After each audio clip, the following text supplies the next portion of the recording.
All right. Today's guest, super excited for this one. Former Navy SEAL, former convict, former drug addict, and French Foreign Legionnaire. Yeah, that's it. How's it going, Taylor everybody? Cavanaugh, thanks for coming, dude. Ken, thanks for having me. So I'm so excited. I love your story. I'm so excited to talk to you and hear all about it. And I heard you talking on Andy Stump's show saying you were from Gloucester. Yeah, Gloucester, Mass, dude. Gloucester can, to a tourist passing through, oh wow, so beautiful. But if you know anything about Gloucester, it is a shithole. It's an edgy place. Edgy. Yeah, it's a better description. Yeah, drug definitely addict central. It's got that light and dark side. Exactly. Huge contrast. 100%. When I had to get my shit straight one of the first times, you know, I moved in with my aunt and uncle's basement back there. So I went to JC there and kind of touched base back there after being in San Diego for a long time. Yeah, there's some fucking deviants in Gloucester, man. Yeah, man. I mean, dude, it's a lot of hard-nosed, blue-collar dudes that people say they work hard, play hard. I'm like, no, dude. These guys will go out for 3 weeks and come back and spend 20 grand on hookers and blow in 2 days. And go back. That's working hard and playing hard. Just the thought of hookers in Gloucester is like sends me into a tailspin. Yeah, should anybody. Where did you spend your formidable years? Like, where'd you go to where'd you grow up and where'd you go to high school? So San Diego, Poway, really. Okay. So my dad was in the Marines. Oh, okay. And so we grew up on a Marine. That's what brought us out west. So El Toro, it's all condos now, but it was a Chinook base, you know, the dual propeller helicopters.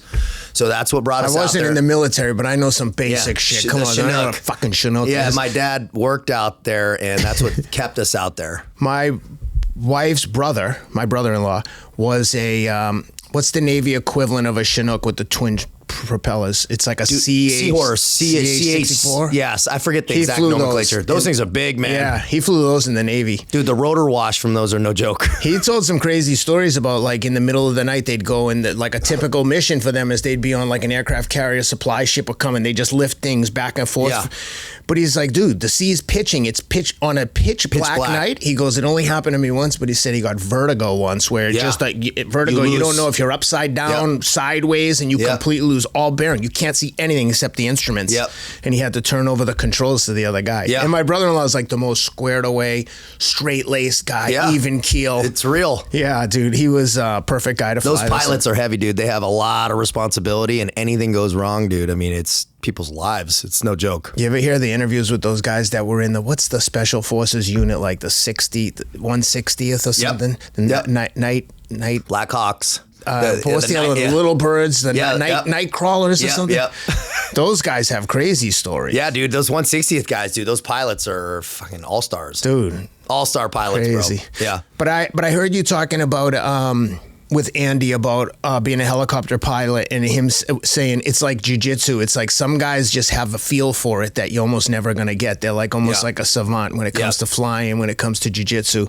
And I thought that was an interesting analogy. Okay, so San Diego, you're on a Marine Corps base. What was your dad's role in the Marines? He worked on Chinooks. Oh, okay. But he fucking hated the Marine. He didn't like mechanical shit, and and they asked him to be a flight chief, and he's like, dude, you want me to go up in these things? He's like, I work on these things. I'm not going up for that fucking thing. So he was 6 in and out. So it wasn't like a career guy. Oh, okay. You know what's funny about that? I had a cousin got married, and one of the guys in his the groom's wedding party, who I didn't know, flew in, who was a fighter pilot, and took one of the jets from San Diego and flew to the East Coast. Yeah. And so when he was leaving, I was like, I got to go over to the airport with this guy and check it out in like West Hampton. And the thing looked fucking rickety as hell. Dude. Like sitting in, I'm like, this fighter jet is going to go like 1,700 miles an hour. Man. It looks like it's not going to even get off the ground. Dude, those guys they fly around because the gas expenditure, the fuel expenditure, they need to burn, and they also need to get their hours, and so they let them drive them around.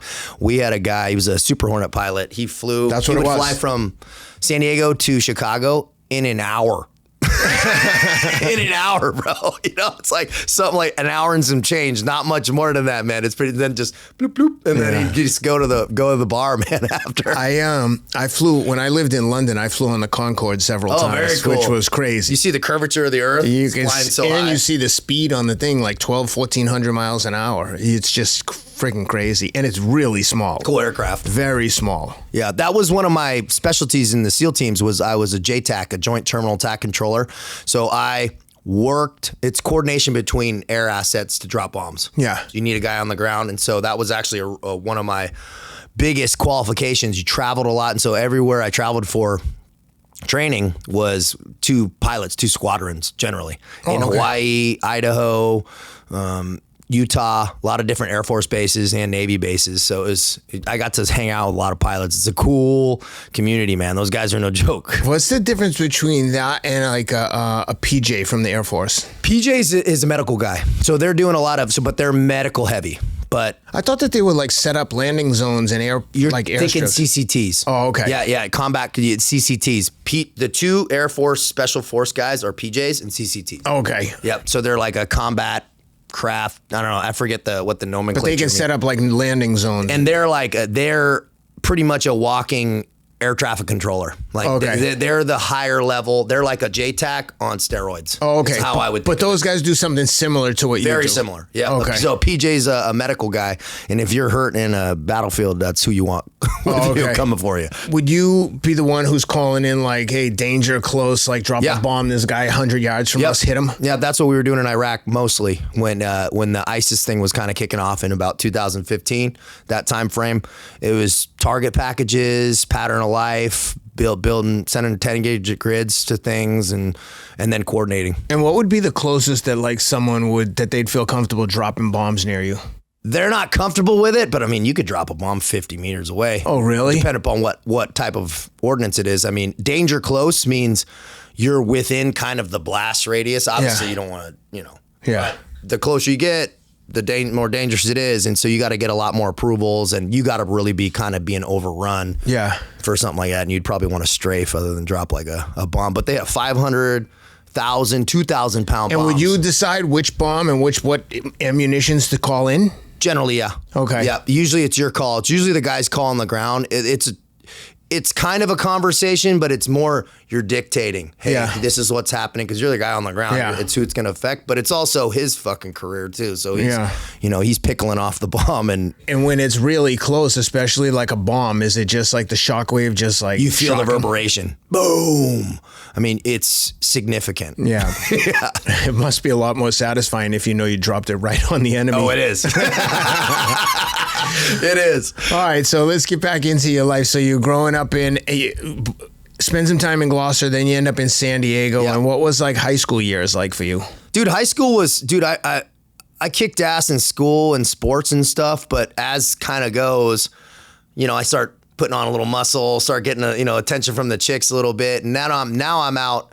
And my dad was kind of in and out. Okay. He had his problems with drugs and alcohol. He'll be the first one to admit it. You know, and so I was really raised by a mom who was single mom for those years in high school after they divorced, kind of the final time. Yeah. And so she's a teacher, man. We didn't have a lot of money, but we lived in kind of an affluent area. Yeah. So man, I was dealing drugs and selling weed, but I was still an academic All-American and captain of the football and lacrosse teams, but still doing and working, and just because I needed money. Yeah. So I kind of had this hustle kind of mentality, and that shit catches up to you. I've had a lot of close calls, drinking and driving, a lot of friends dying in high school, going down to Mexico and shooting steroids and going to just thought was normal, but now looking back, all my friends are dead or in prison. Yeah. So I know it wasn't normal. Yeah. And but I got kicked out of high school in senior year, lost scholarship opportunities for lacrosse and lost a lot of things, but I was so immature, I didn't really grasp that. There was no one in your life that was like, dude, you have everything going for you. Why are you running out with these coaches? I had coaches helping me out. I had fucking people, but I wasn't listening, man. I didn't see it clearly. Did you have a shitty friend group that were like also? Nah, man. They say, how you say you're hanging around bad people, man. I was the bad person, man. I pushed the pace. I just didn't really understand the gravity of decisions, and I felt kind of untouchable, which I think a lot of us do at that age, and probably continued for me. But I got kicked out of school, and so now I'm lost all those opportunities, but I still managed to get into a D3 and playing sports. And what school did you go to? Chapman University. Oh, okay. Oh, Chapman? Yeah. Is that in Staten Island? Orange County. Oh, okay. Yeah, this one's in Orange. Oh, okay. And dude, I got kicked out of that school first semester pretty much. I got arrested for weed and fighting and this and kicked out, just all the stuff you could possibly imagine. Got kicked off the football team. Right leading into that, I got in a car accident coming back from the river where I was ejected out of a lifted tundra on the freeway, dislocated my hip and broke and walked away. I was the least hurt out of everybody. Were you driving? I was sitting shotgun and I ejected out of 3 a.m. on going 90. All right. Freeway. So you get ejected. What happens when, like, were you unconscious? Dude, I woke up way down the road in the desert on the, like, everything. I look down and I see just all the stuff all over the truck was trashed and I just lifted my head up and I went, oh, and then I felt the pain, which what's a dislocated hip? Like the femur comes out of the socket? The actual ball joint of my hip popped out, and that was significant. And so they had to pop that thing back in, man, and I blacked out, and I walked out of the hospital 2 days later.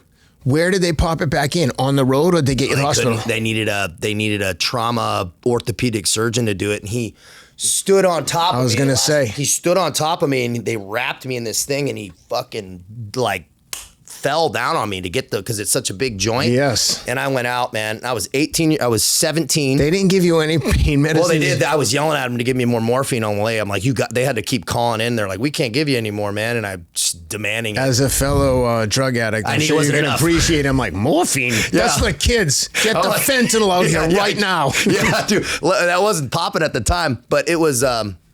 yeah, it was significant, but that didn't set me up well going into college. And I came back, and then it was working masonry jobs, going to junior college, like really having I was a BMOC kind of thing. And now I'm like living at my fucking mom's house trying to make it work and dealing more drugs and doing all these things, not going to school now and still trying. And I failed 2 more junior colleges. And then I woke up and I had a moment of clarity. It was mid-October 2004. Just to kind of give, and it was raining, man. And I remember something this homeless guy said to me. He goes, you know what rain means, man? It means change. And I remember that for whatever reason, this homeless guy said that to me. And I said, dude, I got to change something. And I felt like the world closing in. Called my dad, who, we had kind of an off and on relationship, but I knew he had a level head about this type of shit. And I said, dude, I got to get out of here. So they put me in like a psych ward lockdown for 5 days because it was my family, but it was really just for insurance. It was like kind of a detox thing, but they just needed to separate me from where I was at. I gave them all the drugs I had, all the money, and and fucking keys to my truck and apartment. I said, I'm getting out of here. That's when he was there, and I said, Dad, dude, I need to get out of here. And he goes, you should go back to Gloucester and get out of here. And thank God I did, because a bunch of dudes I was hanging around weeks later get arrested for felony, having stolen goods and all, a bunch of shit. But a lot of stuff kind of came collapsing in right after I left. And so that's when I kind of got my shit together for a couple years and then transferred back to California, where I went to University of California, Santa Cruz. Oh, okay. So that's where I graduated from. Oh, so you got a 4-year degree? I did. So it took me about 5 universities, but I patched it together. And when I was in Santa Cruz, man, I made it happen with the politics, kind of a pre-law degree, but I fucking got arrested a ton, probably 17 times in 2 years, man, for drunken publics, fighting, all just knucklehead shit, DUI, driving on a suspended, a lot of different, like, just not pushing grandmas in the street, which is why I could kind of lie to myself. I'm like, oh, it's kind of normal. But when I knew I wanted to be a Navy SEAL from 7 years old. Yeah. I remember the moment. And so when I went into the recruiter, I was scared to be a SEAL because I thought I was going to fucking fail because I hated running, which I'm going to talk to you about in a minute here. So I went in the Marines. They turned me down for tattoos. And also, did you have all these tattoos at that time? No, just my back and some other things, but it what was just about too much the neck, then the head stuff? So nothing you could see. Nothing you could see. Just it was all kind of above, but it was just too much of a percentage of my body. Okay. But also, I had to go to jail. So I had to go to jail to go get off probation. And so they sent me 4 months, and the judge gave me 6 months in Sanford Bay Area County Jail. So I did 4. So they gave me 4. Wait a minute, so you did 4 months in a county jail? Yeah, 23, dude, on misdemeanors. That's a danger. County jail is a dangerous place, bro. Especially in Northern California. It had like the Noreños. Bro, it was packed. So it was all dudes waiting to go to prison and like tons of different deep. And so it was sketchy. You were in the county jail waiting trial, or you were serving a sentence? Served a sentence. Okay, so you were in prison. Not prison. It was kind of a unique situation because usually you'll serve time, but they'll give you up to a year of served time in a county. Yeah. So because I was kind of in that weird tweener spot, they put me in county. It was a lockdown facility. I didn't see the sun for 3 fucking months. Because usually in those kind of in a jail, everyone's waiting trial. So you could have a drunk driving guy next to multiple murders. And you did. Like you could have Maduro from Venezuela. He's in jail. Yep. He's not serving a sentence. He's waiting trial. Yep. And that's why those types of facilities are so dangerous, because you got one guy who's like facing the death sentence and another guy who's like can't make $100 bail. Yeah, dude. There were some sketchy ass moments for sure. And there were some guys. I played chess with one of those like hardcore Norteño dude who like never talked. He was in there on passport fraud and some other stuff. So I had some good people kind of around me that I didn't have any issues. Couple little tuffles, but nothing crazy. And I thought in Cali jails like it was very segregated. Like white guys are staying with the white guys. Well, white can stay with white, but usually it's white and Mexicans kind of an interesting, white and browns kind of an interesting kind of a mix. Yeah. It wasn't crazy segregated in that particular. You're lucky they didn't send you to a state prison to serve your sentence. Dude. I mean, that's where it's real political. Yeah, and that would have been an issue. I wasn't enough time, and it was just misdemeanors, and so it wasn't like a crazy situation, which I still feel like God and certain things kind of direct you, because I was still rolling the dice. There was no guarantees I was going to get in the military, even with this. Yeah. So I just wanted to, but I had no option. It was either that or wait multiple years to actually have an opportunity, and it worked out okay for me. Oh, so they gave you the opportunity to either wait until everything comes to court or just serve 4 months right now and get it all wiped out? Yep. The commuting. So I got a judge and a lawyer they say, hey, if you want to commute your sentence, which I actually did multiple times in my life. Yeah. If you serve time. So you don't have to wait for your probationary sentence if you just go serve time. Oh, okay. I never even heard of that. Yeah, it's called commuting your sentence. So sometimes they'll just do it if you're going to go in the military, but this judge was, not doing that. Look, I wear a lot of gear. Most of it I don't talk about. Roka, however, I will talk about. And here's why. I don't put anything on my face that can't keep up with me. On a run, out in the sun all day, if it slips, if it fogs, if I have to think about it, it's gone. Roka doesn't slip. They build performance eyewear, ultralight titanium frames, lenses that are sharp, polarized, dialed in. And the no-slip grip locks in hotter the more you sweat. That's not a lifestyle brand pretending to be performance. That's the real thing. And I've got several. This is my running pair. These I wear all the time. And at night, I'm in their wind-down glasses. Off screens, actually wind down, actually sleep. My good friend Andrew Huberman designed these with Roka, so you know they're good. I also wear prescription glasses like the ones you see me wearing now. And Roka can do that for you too. These are premium and give you incredible value at the same time. If you're looking for a pair of cheap sunglasses that you can scratch up and don't care if you leave them behind, Roka is definitely not for you. However, if you care about performance, what you put on your face, and quality, premium products, Roka's the perfect pair. That's my test for anything. Do I actually reach for it? I reach for these. Roka's whole thing is unlocking human potential, equipping the people who refuse to settle for good enough. That's the other side of hard. That's this whole show. So if you want eyewear that performs as hard as you do, go to Roka.com and use code RIDEOUT for 20% off. Again, that's code RIDEOUT for 20% off at Roka.com. Roka, get after it. Boom. So when you're going to jail for 4 months, were you a good fighter? Were you a tough guy? Were you like, fucking, I'll kill everyone, I don't care? Or were you like, because I think I can handle myself, but if they said you're going to jail for 4 months, I'd have reoccurring fucking nightmares from now until the time I went. Yeah. I worked in a jail for 4 years. Yeah. It's the hard, you've seen it. It's the worst place on earth. Yeah, you saw it up close and personal. And I don't care how tough you are. If someone wants to get you, they'll stab you in a heartbeat. Yeah, there were some things I just had to be smart, but I wasn't overly quiet. I was always kind of an in-shape kid. I'm 23. I just did a lot of push-ups, burpees, and I had my little program. I volunteered to do jail laundry, which kept me out of the pod for like 8 hours a day, 7 days a week. So I had a good rhythm, and I had a good cell guy that was in there serving a year on just a violation. So it ended up being okay, and I just read a lot and did a lot of shit, and and got out. And then I went to the recruiter, man, and was like, all right, let's rock and roll. And so you went right to Navy recruiter when you got out? I went to a Marine officer recruiter, ironically. Because you had a degree. Because I had a degree. And my grandfather was a captain in the Navy. He was Nixon's advisor in the Pentagon. Wow. So he was up for admiral. Like, he had done a lot of things. And that's where my mother was come from. So when she heard you're going to the military, she's like, you can't go enlisted. You know, it was like that. And so I tried, and they were like, dude, get out of here, bro. You got this. You're not what we're looking for. And they actually completely denied me from the Marine Corps forever. Not even enlisting. Not even enlisting. Yeah, and they said because for whatever. And then the Army denied me for criminal background. So that's when the depression hit really bad, where this is where the French Foreign Legion started to come on my radar. Yeah. And I went, okay, well, this is a unit that takes guys with checkered backgrounds, but I still had student loans and other things that I was like, dude, I can't just leave right now. So I said, I'll give the Navy recruiter one last shot. I rode my bike down there, man, because I didn't have a car.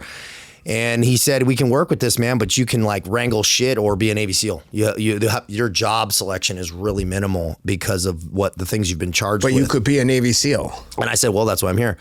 What do I got to do? And so he said, dude, you got to pass all these physical screening tests. And mind you, I was like 230, too heavy. Oh my God. 230, dude. And I hadn't run a mile in fucking years. Yeah. Right. Unless I was running from the cops, bro. I hadn't run a mile in a long time. So I said, all right, I'm going to start this. And I lost probably 40 pounds in 6 weeks. Yeah. Just running. I found an old lieutenant commander that was like a naval special warfare recruiter, like motivator, they called it at the time. And I called him up, man. I called him. I said, hey, here's me. What do I got to do? Where do I show up? This is in San Diego? This is in San Diego. Okay. And he ran Vegas, Los Angeles. Commander Fuller, what's up, man?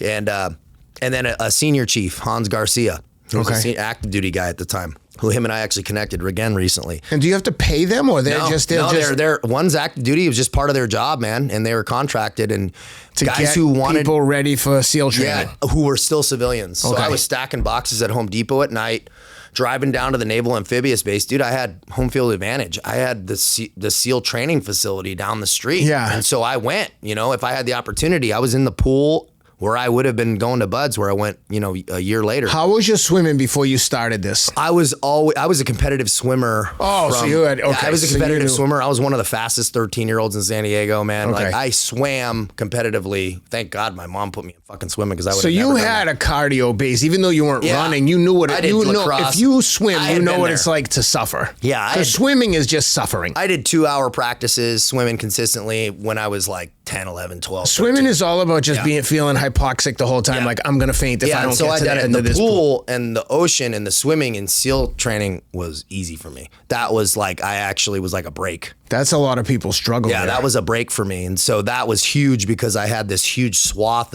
of selection, which was, I had no stress about the ocean swims and stuff. I was really good at guiding. I would actually help other guys, some of my partners guide, and they would help me on the runs. Oh, okay. So it was kind of a good exchange. Interesting. What about the cold? Were you cool with the cold? Fuck no, man. I suffer, bro. That's like when I think about those training, as a civilian, these are things that probably all normal guys think about. Like, could I do that?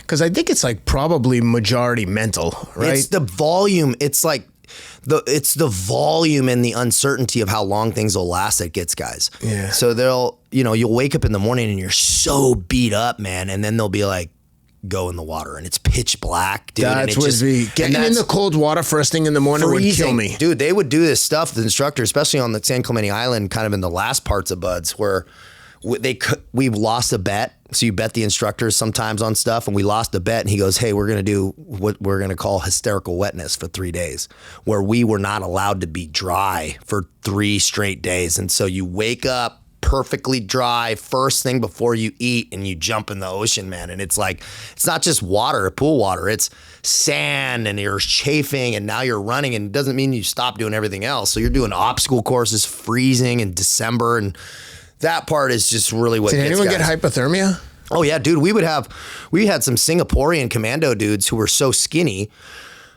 Dudes with seizure, dude, fall down seizuring because so cold. Did they get kicked out, or did they you get medically dropped because it's just, you can't do it. So what they actually started doing was they made these at the time they were doing this, I don't know if they're still doing it, make us swallow these big pills that actually test your core temperature. And so then after we'd get out of surf torture, they'd come and a doctor would wand us and it would say the core temperature. So if dude fell and was like seizuring and he was faking, right, they'd know. And so they would be able to tell what your core temperature was. Yeah. And when they were like pushing the line of when people would start dying, because people die in SEAL training often. Yeah. It's fucking crazy. Yeah, so that's what gets guys. Cold and injuries and failure. Yeah. All right. So you were good with the thing, but what about the running? Oh my God, dude. Brother, I am the line to be a Navy SEAL. Anybody behind me is not a Navy SEAL. Anybody in front of me, pass. I always pass, though. I would always So what pass. would be the times? So the times in the beginning, and mind you, you're running in sand. In sand and boots? In boots and pants. Oh, okay, yeah. That's it. That's a huge difference. So it starts at 32 minutes for a 4 mile. 8-minute miles? Yeah. That's pretty fucking fast. And then it speeds up. And so by the end, you're at 28 minutes. So you're at 28 minutes. 7-minute That's like miles. about in the third phase, you're about, and on that, you're running hard pack generally because you're running around a airfield. So the time kind of improves. By the end, I'm running about 27:45, 4 mile. And that's just under 7 minutes. So I'm just under 7 and I'm like moving and I'm in pretty good shape, probably 185 pounds. But, you're running 10. That's like just the test, but you're running 6 miles a day just to eat. Some of that's timed because it's a mile there, mile back. Yeah. And then you're running everywhere. So you're not stopping. And then Hell Week's 250 miles or something in 5 days or 6 days, I think all added up. And that's with a boat on your head. So you're running with a smash. Wait a minute. You run 250 miles in 5 days? Yeah. That's about what they've added it up to. It's about 2 to 250. Doesn't even seem possible. 50 miles a day? Easy. Because you're running. That's got to be, for someone who's a good runner, that's about 12 hours of running straight for a day. So you're not stopping for 24 hours. You have 2 hours in 5 days where you're lay down. No way. Yeah. So for 5 days, it's constant movement. I thought that it would be like, No, they have to keep you moving. Like, give me a typical like day 3 in Hell Week. What do you do? So day 3 in Hell Week, it's like a big blur. But you haven't slept for 2 days, so you haven't slept. So you start your normal day. You'll do like some boats. You're running with a boat on your head, and then you might do some rows in and out. You're running to eat, and then you're running to all on the beach. And you're people doing falling lunges. asleep while they're running? Yeah. Oh, 100%. Fall asleep because you can't sit down because everyone falling asleep when they're eating. So dudes will be dropping their plates and fucking hallucinating. You're hallucinating by about Wednesday, pretty hardcore. And then I'm seeing Buddhas in the sky, and a lot of dudes see chain link fences. So you're doing a lot of rowing, a lot of running, a lot of lunging, a lot of obstacle courses. And then they'll let you sleep for an hour and a half, and then you're back up. That must be even worse. Dude, I had such bad dick chafe from the like, and I felt okay when I was like kind of wet, but then when I slept, my body had a chance to like heal a little bit. And I woke up and it was actually my birthday, man. And I turned 25. It was my birthday, and my mom had given one of my good buddies who's still operating at the tip of the spear today, Savage Mood, a birthday card. And I woke up from this first sleep where we sleep in the sand pretty much. And I wake up and he goes, "Hey, this is from your mom." And I go, "What?" And he hands me this, like, he had stuffed the birthday card like in the sand and it was all disintegrated and it said like, "Love you, honey." And I was like, and I remember thinking like, I'm like, am I hallucinating? Like, what is happening? But so you're doing a lot of little fuck games and run around and competitions and sprints, but they have to keep you moving because you'll just fall asleep. How many people, like what percentage of people drop out during Hell Week? We were at, dude, I don't even know what the number we were at. We were at least 50% probably failed. Really? Yeah. And they just disappear. You just never see them again. People disappear in the night, and you have medical checks a couple times where they're checking your, rot and chafing. And some guys at the end of Hell Week who made it had to go to the hospital and get skin grafts on their legs. And no way. Yeah, it's such bad chafe, man. And so then they do a medical, they check you because we had such bad skeletal muscle breakdown. Like, dudes' heads are swollen. Their joints are all swollen just from the body not being able to process it through the kidneys and liver. And so then they'll let you go on Saturday morning and do that breakfast. Slapped. Let me tell you, dude, it felt so good, man. But yeah, it's a significant event. And you're knowing if I fail this, I'm going to be like swabbing the deck. Dude, and so for me, dude, I felt like I had no option but to pass. I didn't even think about quitting because for me, I had no plan B, dude. I could not been on a boat. What was the hardest part? What was the closest you came to being like, I can't Every run, dude, the conditioning runs were so fast. And we had a dude, Eddie Gallagher, who been in the news and stuff. He was one of my instructors who I had a great podcast with down at his house. Eddie, what's up, brother? They call him Fast Eddie. Yeah. Dude is a cardio monster. Yeah. And he would lead these runs, dude. And dude, there was no fucking way I was keeping this pace. And so you have some of the bigger guys in the back, some of the good runners in the front. And usually the class is kind of, but I was in the goon squad. So I'm wet and sandy doing all these runs. Yeah. But then at the end, what they do is they make you do sprints, and I'm fucking fast for 40 yards. Yeah. and so I would get off the beach. So, and then they do sprints. And so they kind of just see, hey man, like, are you going to keep going? You know? And so I had every run, dude, I went to a really dark place because I was also worried about failing. Definitely on the conditioning runs, I had to really put out. Yeah. I had to be paying attention to turnover rate and like not bogging down in the soft sand and really leaning forward. Like my technique had to be really good. That's what I was going to say is like, if I were advising someone that wasn't a good runner, I'd say the first thing you have to do is you have to take a few steps back before you even think about going forward. Because if you're heavy and your form is shit, you're fucked. Dude, 100%. But if you can get your form dialed in, it's just like swimming. Yep. If you could be a fucking awesome athlete, but if your swim form sucks and you're like snaking through the water, you're like, dude, you gotta good point. Once you get the form down, that's how I started running. I just was like, I got these Newton running shoes that had lugs in the front on the forefoot, and it made you focus on landing on your forefoot and not overextending and hitting your heel first. And just having those shoes for a year, I was like, wow, I'm a pretty good runner. You got a great gait. I was watching some of your videos, man. I was going to comment. I was like, dude, you got a great gait. I was not a runner. Like I didn't start running until I got, well, now I do, but I didn't start running until I was late 30s. Like, I mean, I would run to like, like for exercise. A little bit, suffer like a dog. If I could run in the sevens, I was so happy. I remember I did a 10K race before I did any running, and I was like, yes, I did like 7:40 pace for like 6 miles. I'm like, that's awesome. That's still pretty damn good. But I was ready to drop dead. Yeah. And then but then when I started really running and caring and being like taking pride in everything that I did, it just improved rapidly. But all I did for years was just run huge volume. I never had I didn't have a coach until I got down to like a 2:33 marathon, which is crazy fast. Dude, I watched it. I was reading some of your times and saw it was like a 2:28 on something. Bro, that's fast, man. I remember running and going like, I can't believe I did that. But of course, like anyone, then my normal thought was like, can I get to 2:25? Yeah. And it just like, it would never, and my wife would always be like, you realize that there's no winning for you. Yeah. I won a marathon and ran 2:30 and won by a minute, and she was, in the Myrtle Beach Marathon the day before I turned 50, and she was like, called my wife, because I always go to the races by myself because I'm an asshole. I just want to like, want to focus. Yeah, I get it. And she's like, oh my God, you won. How happy are you? I'm like, fucking 2:30. Everyone here was kind of terrible. Like just and she's like, what? Yeah. If you lost, you would have been complaining that you fucking, you could almost got him. And it's like,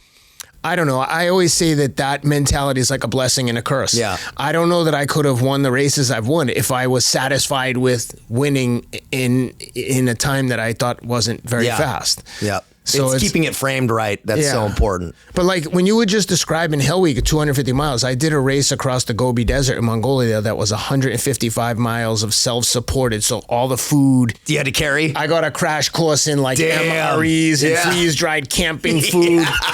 And the funny thing is, I didn't even mind the food. The only thing I hated was like hanging around the camp with like the people were fine. Yeah. I just like I'm in fucking combat mode. Focused. I'm in fucking fight mode. Yeah, I don't want to like be bro out. Yeah, like I get it. Most 99% of the people that do events later in life, like, these kind of races, they're there for the experience. I completely understand, but I wasn't. You're there to So they're like, fucking, let's play a game. And I'm like, I'm getting off my feet. We got to go again tomorrow. I'm going to like stick a knife in everyone. Yeah. So it was like, you're like, I'm not here to play fucking Jenga. Right. And on the 50 mile stage was, let's say on a Wednesday, you don't go again Thursday morning because some people don't finish till Thursday morning. So that means I finish at like 5 o'clock on Wednesday night. So now all day Thursday, I'm just sitting in this camp in Mongolia, which was gorgeous. That sucks. You can't, they don't let you just keep going. No. It was like the Tour de France. It's a stage race. So you like get to the first stage. The camping and the self-support is part of the battle. But you get, I honestly wouldn't want to wait and rest that long. No, I didn't. Yeah. It sucked. I would be like, it seems like it'd be a detriment. I'd be like taking walks. I'd go for a jog, and people would be like, "You're gonna jog?" I'm like, "Dude, if I sit still, my legs are gonna." Yeah. Yep. And the next day when we went again was a full marathon, 26.2 Mongolia is heavy, dude. And it's no roads. It's all on like grass and fucking dirt roads. Mongolia is an interesting country, dude. We had a lot of Mongolians in the French Foreign Legion. Really? A lot. Yeah. Tough. I would say a lot, right? Maybe 4%. 3%. Oh, really? Yeah, so it's not like a small number, but yeah I mean, Mongolians I had a lot of good experiences with. They're cool people. Yeah, interesting language too. If you spend just 2 minutes a day on your skin, here's what can happen. On day 1, your skin feels cleaner, more hydrated, and refreshed without a complicated routine. Washing your face with the cleanser, applying serum, and moisturizer. After 1 week, you'll notice your skin looking healthier, smoother, and more even. The best part? It's literally just 3 products and takes less time than brushing your teeth. After 2 weeks, people might even ask you what you're doing differently for your skin. Fine lines look softer, your skin feels firmer, and your complexion looks more refreshed. There's a reason this has become my everyday skincare routine. Everything is designed to work together. A gentle cleanser, a powerful serum, and a lightweight moisturizer. Instead of guessing what products to use, you get a simple routine that actually fits into your day. You don't need 10 different products, you just need a routine you'll stick with. And because it only takes 2 minutes, it's one of the easiest healthy habits I've added to my mornings. If you've been wanting a healthier looking skin without overcomplicating things, I'd definitely check out the Wild Roman face routine while it's available. Right now, it's Wild Roman's biggest offer of the year. The full 3-product routine, normally $164, is now just $99 for new customers. I've spent more than that on one product that barely did anything. Wild Roman, built for men who'd rather keep it simple. Get the $99 face routine at wildroman.com. Again, that's wildroman.com. You get in the Navy SEALs, you get through Hell Week. What is your job? Like, what happens? What's your Navy SEAL career like? So I go to SEAL Team 7. We go to language. I had East Coast or West Coast? West Coast. So all the odd numbers on the West Coast, all the even numbers on the East Coast. Gotcha. Okay.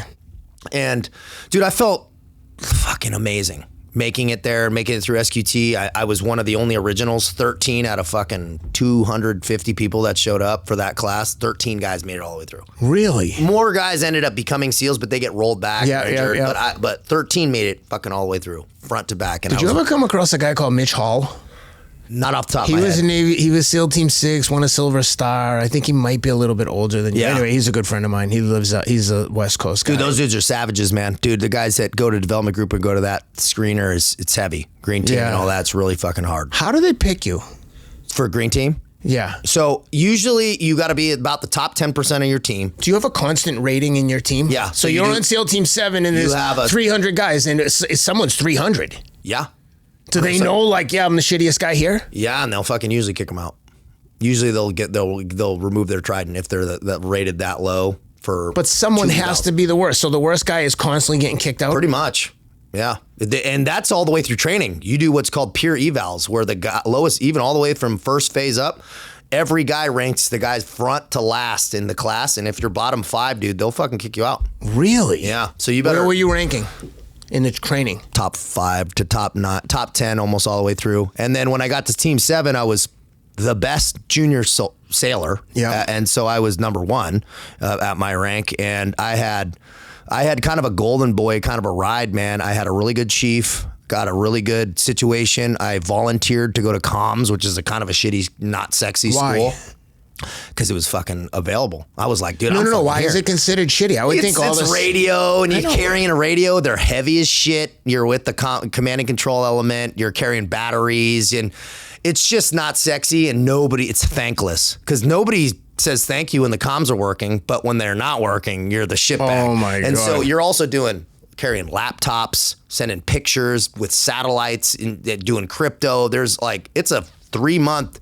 Gnarly course. So you're carrying all this extra shit and doing the same job as everyone else? Yeah. And so you're carrying satellites and fucking batteries and when crypto. You do that though, like they don't say like, all right, fucking Taylor, you're a comms guy, but Joe, Mike, take half the shit here. No, it doesn't work like that.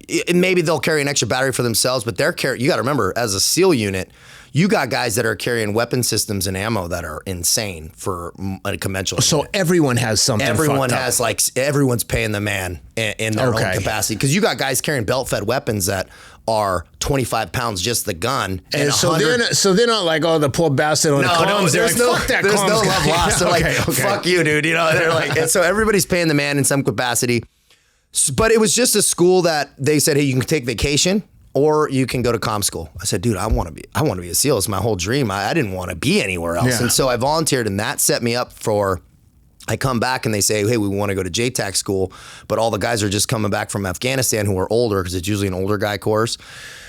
Can you go? And I said, I'll fucking be there January 1st. So I went. It's up in Fallon, Nevada with the Top Gun school. So I went, did backseat rides and did all the shit. And so, by the way, when you're a JTAC, you're also a comms guy, right? So not always, but because I was a comms guy, they fucking loved it, because I had a really good handle on comms, and I knew how to program everything. Okay. So wait a minute, you're going in for fucking backseat rides in fighter jets? Oh, dude, it was one of the... That must have been the hardest. That must have been the funnest thing you did. It was one of the hardest things I've ever done in my life, dude. Seriously. Why? So hard on the body, you got to work to stay conscious. You got to juice. They were doing a dogfight with an F-16. With you in the back? Me in the back. Oh. And so I'm going in so you don't even know what's coming. And this commander's going, dude, I'm going to put this Navy SEAL through the ringer. And I was determined not to puke and not to pass out, which I didn't. But it was, work for 2 hours. So I had a whole new respect for pilots just off of what they do, because they're writing and doing all this shit while they're doing all that. They're freaking really smart guys. Super smart, unbelievably high level, good community. The SEAL special operations community in general, and pilots at that tip of the spear, very similar. Yeah. Very similar groups of dudes. They just want to get after it.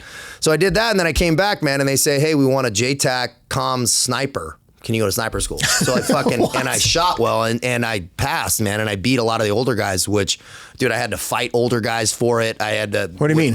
Fight them, because they were fucking pissed that a new guy was going to sniper school. It's usually... Wait a minute, so someone comes in and is like, I'm going to beat you up because you got the spot? Yeah, they're like, put the gloves on and get in the fucking... Yeah, 100%. And put the gloves... Do you have a ring? Oh, yeah, they got a fight gym at the West Coast SEAL Tab. They probably have it at both coasts, but so they have a whole training gym. Did you have experience in any kind of hand-to-hand combat? I did. I trained Muay Thai pretty heavily before you went. Yeah. Oh, okay. So you were like, okay, I was fucking, let's go. I mean, these guys. It was. I got my ass kicked a couple times, but it was what it was. That's pretty normal in the SEAL teams. They call it going over the berm, like just square shit away. And so they would be angry that you got the spot. So he's like, get in the ring, we're fighting. Yeah, they're like, they're like, I don't think a fucking new guy should have the sniper school to the chief. And he's like, well, you guys fucking handle it then. That's how it would go. And so, but I still went to sniper school. So hypothetically, if he gets in there and beats the shit out of you, like then what do you still go if the chief wants you to go? Yeah. But at least he got his word said. Okay. It's still going to be what the chief wants. So the chief would be like, you guys figure it out? Yeah, or if he said, yeah, the chief will be like, you guys figure it out, which is exactly what happened. And you were like, fuck you, I'm going. Yeah, I'm like, fine. You can't say no. You're getting called out. So it's man shit at that point. And it's a bunch of meat eaters. So I went to sniper school in Atterbury, Indiana. Unbelievable. Best school ever. Hard as shit, really stressful, multiple months. And what was the hardest part of sniper school? I went to the last test, which you can fail like 3 tests on one gun. Yeah. And then you got to pass. And I went to the final test on the 300 Win Mag. I would say the hardest, stalking, very easy for me. I was pretty high rated in the class for stalking. Meaning just like creeping up on someone? Yeah, doing that. You do live fire stalks and also, blank stalks where you stalk as far up as you can. Meaning in stalking, for like people that don't know, it's like there's someone in a firing position and you're trying to sneak up on 100%. them. It's exactly what it is. And they're looking for you. They're on glass and there's guys walking around who are instructors. The instructors can see everybody, right? Yeah. They're in the field, but then they'll try to walk you on, especially after you set up your tripod and shoot. Yeah. I love stalking. I like anything in the SEAL teams, which I also did Advent Laden, which was low visibility operations, beards and stuff. But that's a lot of alone stuff. I love stuff where you're solving problems by yourself. Okay. I thrive in those situations. But I went to the final test on the actual shooting test on one of the guns, and it was hard, man. It was very, very challenging, but I passed and became a sniper. And then we went to And snipers, when you're a sniper, like you have to be able to sit still for days at a time. How long would be a typical like? I never did any day operations like sitting on glass because even though I was a sniper, I had that qualification. It wasn't my primary duty. JTAC. But like for someone who would be the type to be on days on site, like how long would someone be expected to sit? So you'll usually be in a pair. You'll usually be in pairs, and dude, you sit there for hours and hours and hours, but you start to have what's called like scope fatigue, you know, and you can only look through glass so long before it starts getting a little weird. Yeah. It's usually a reconnaissance mission. You know, you're usually getting intel versus shooting somebody. Yeah. You know, and then you'll switch out with your partner. Okay. You know, and so that's usually how it'll go. And so whatever rotation it works for guys. All right. You're never going to be alone. Okay. All right. So, but that part for you, like sitting still for a while was... Yeah, I did really well with that stuff, with that like laser focus piece, and I was in the job I wanted to do, you know. So you could sit and fucking do anything if you really love it. And what was the low vis thing you were describing with beards? Yeah, low vis. So advent laden. What is it called? So there's low visibility operation called Advanced Special Operation, ASOT, which is vetting spies and fucking gathering intel, and you're in civilian clothes, and that was part of another qualification I had. I went to a school which was put on by the Army. And you're sending reports to CIA entities and doing site surveys and in and outs and get how to hide USB drives and fucking bark and all that shit, man. How to get a sheikh to draw a map who doesn't fucking look at maps. And yeah, so I was working with the sheikh in Iraq, and we'd, you know, do things and drive around with you and maybe one other guy with a fucking gun and in civilian clothes. Really? Getting hotel rooms and switching cars and doing all that type of shit. How was that? That must have been fun. Awesome. I love that shit. They call those the reports are tough though, because you're writing reports a lot, and there's a very formal way you write reports that are very time intensive and fucking lame. So, you know, so you're spending a lot of hours doing that shit. But there's upper levels too. Like even in the SEAL teams, you'll go to a level 3, which you can circumvent going to the farm, you know, in the FBI or CIA because you've already done this course. Oh, okay. There's a feeder, you know, which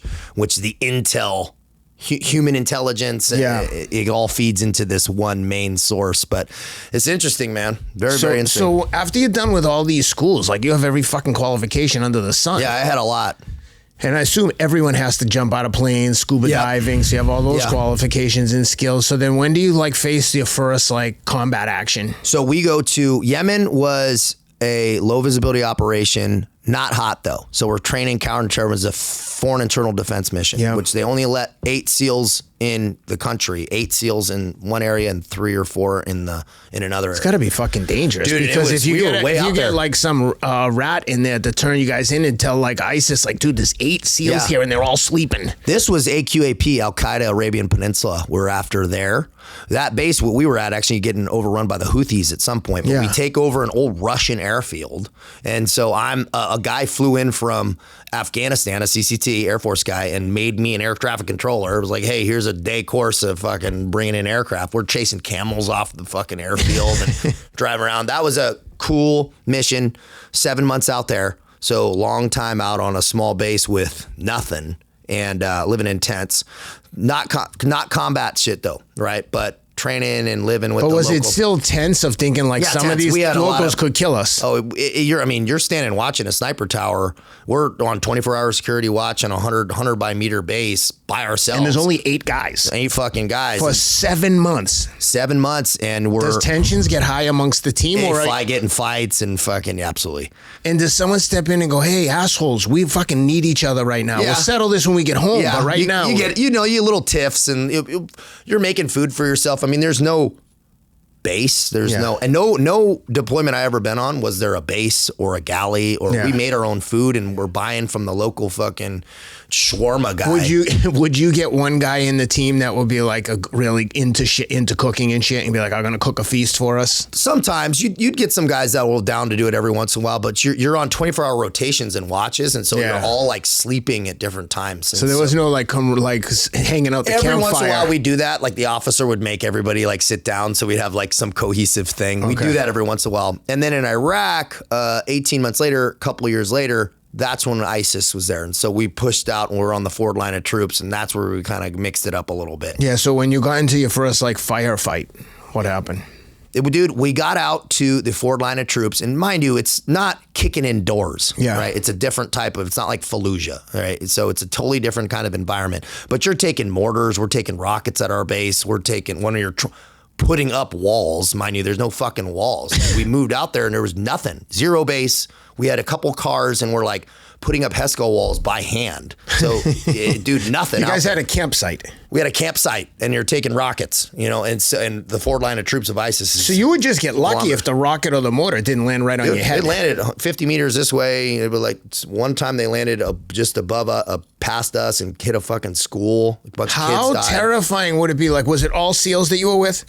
All SEALs at first, and then as we started to build it, which was the mission, which was to kind of build out this platform to bring in. When they use Navy CBs to do that? Yeah, we deployed with 2 CBs. Okay. So we had a fucking plumber and an electrician, because we don't know how to do that shit. Yeah. And so you have guys that know how to do some real shit, weld, and like, you have to have those guys there, and they're solid.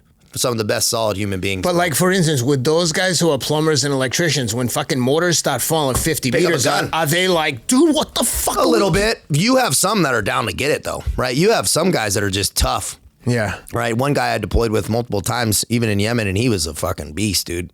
He'll slay guys just as much as a SEAL. Would you ever get guys though that would just completely shit themselves, and you'd be like, dude, we got a guy? Mostly not the guys that in NSW that I had ever saw. I never saw a guy get weird.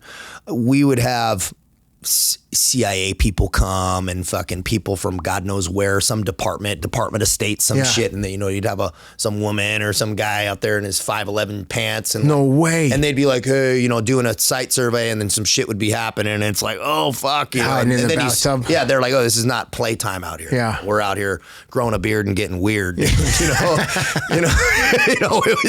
I haven't seen I like that though. You're away from the flagpole, but we built out this base. Then we turned it over to the Marine Corps, and then dudes would leapfrog and kind of build it out. And our job was to meet with the Sunni tribal fighters. We had 3 Sunni tribal fighters that had been displaced by ISIS, and group them up, get them into some kind of a fighting force, figure out who they had, and then start leapfrogging and taking back over these small little villages that have been taken over by ISIS. Wouldn't you get nervous that the like the local fighters that you were training up would just turn on you and be like, yeah? Mostly not. I mean, it's always a thought. Some shit can be weird, and it has happened. We were with Kurdish Peshmerga, kind of near us. The Kurds are great. Yeah. And the Kurdish Peshmerga love us. There's a Kurd community right over around the corner. Dude, the Kurds are fucking awesome. Dude, they're the nicest guys. I was going to a Kurdish barber for a while, and the Kurds are great, dude. They love Americans. They take pride in keeping Americans safe in their area. And then the Sunnis, a little different. You never know who you're dealing with, but the sheikhs and stuff, they rule with an iron fist. Yeah. They're not going to have some guy ruin it for them. Yeah. They want bombs. They want guns. The Sunnis want ISIS and shit out, right? Yeah, they want those dudes out. So the Shiite are supported by Iran and the proxy group Russia and China, right? Yeah, so you have the Shiites that are supported by us, and then the Sunnis were supported by us. That's kind of how it went. And so we were out there for 6 months. But mind you, while I'm out there, dude, I had gotten in trouble before this deployment, and I got an aggravated assault charge, and I went while you were in the Navy SEALs. Oh, I have a top secret clearance and all this shit. So I have you have all these qualifications. Dude, so they're like, we can't lose this guy. We've spent $10 million training him. I'm fighting 6 years plus 3 plea deal. 6 years in prison plus 3-year plea deal. That was the deal they offered you? That was the deal they offered me. And you this punched was the guy in the face, right? This was right before I left. So I'm in this fucking Iraq, facing a jury trial when I get back, probably gonna lose my trident in my entire life. That was what I was doing. So you're probably like, fuck it. I volunteered to stay out there 3 more months.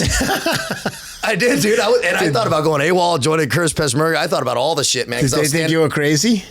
The other guys in your crew? They didn't really. Nobody really knew the significance of what I was going through. They knew I had been in trouble, but I wasn't like telegraphing this shit. And you just punched a guy in a bar who was like giving you a hard time. Yeah. And broke his eye socket. Yep. And that punch, and I tell everybody, man, dude, it only takes one small fucking lapse in judgment. And I was in the wrong. You know, I look back, I'm no fucking victim. Think about this. He could have fallen backwards, banged his head on the ground, and died. And it happens. And you will go to jail for murder. And it happens. Yeah. It's happened to a lot of guys, dude. And there's a lot of guys sitting in jail right now. All it takes, you don't realize, man, how fucking I had the world by the balls, man. I was the earliest promote, all these things, and you, in your story, I know there's a lot of overlap, because it's like you're peaking, but you're still making it happen even with all the cracks in the foundation and things going on. Yes. And so it's like, there's nothing really corrective about it because you're like, well, it's still working. What I'm doing's working. So, and it's like when that momentum and you get ahead of your skis and fucking yard sale, man. And that's when it comes, at some point,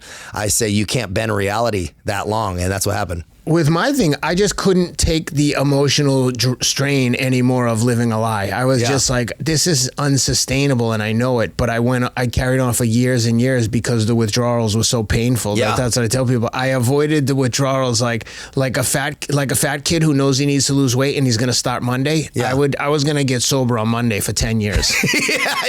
Brother. And I ended up getting on fentanyl and opiates later. You know, I know we're going to get into that. That's simple. And so that's why I have a lot of fucking understanding but these principles, these universal principles match, right? Like they all apply to the same thing. I was just drinking and partying and shit, but it's the same shit. Exactly. I was just having these, not being my best self. And when you're not your best self for a long enough period of time, you're going to get fucking corrected. That's right. Universally corrected. So you come back from that deployment and what happens with the trial? Dude, I walked the plank and I'm up in Idaho and where I had a good attorney and paid a lot of money. That's where the case was in Idaho? It was in Boise. In Boise, Idaho, in a bar, a guy tried to start a fight with you? Dude, it was like, I thought you were in San Diego and someone was like looking to start a fight with a Navy SEAL. Well, it was kind of that, but I was in Idaho, right? But they knew you were a Navy SEAL? They knew I was some military guy. And I was on a date with a chick, and come to find out, like, he didn't really like that I was there with her. And I didn't know this whole backstory. Okay. I just knew there was some tension. But you were like new to town. You were just hanging out. Yeah, I was just out of town. I was on a date with a chick at a steakhouse. It wasn't like a bar, you know. It was and the guy was like, "We know that girl, and she's with some guy from out of town." You know, and there was something along those lines. And I was reading the room, but I didn't care, and I didn't leave, and I could have removed myself before, and I didn't. And I was too drunk. You know. Gotcha. Okay. You know, and I was drunk, and so I had lack of emotional control also on top of it. So that's why I have no ground to stand on. I was completely fucking in the wrong, and I could have controlled myself, and I didn't. Yeah, I like sometimes listening to Jocko when he's like, my first move is to always run away. Run away. Run away. It's like walk away. And I learned that the hard way. So what happened when you went to like to deal with the case? So I finally I'm like in my dress blues. I'd been out all night. I pretty much just was burning in. Like I was thinking I was walking the plank, and at the steps of the courthouse, I get a deal, and they say, hey, we're going to max out misdemeanors. You don't want to get a felony, because a felony would have been a game changer for me. So I was would they kick you out of the SEALs if you got a felony? I would have gone to prison. I was going to prison, and I would have got a felony and would have been kicked out. It would have been the whole game changer. Jesus. So I was willing to take it to trial because of that. Yeah. So I get a misdemeanors. I have to pay my whole Iraq check to this guy for restitution, I had to pay everything up front, or they were going to keep it a felony. Okay. That was the whole rule. And you had the money? I had the money. Because I was How much was it all in?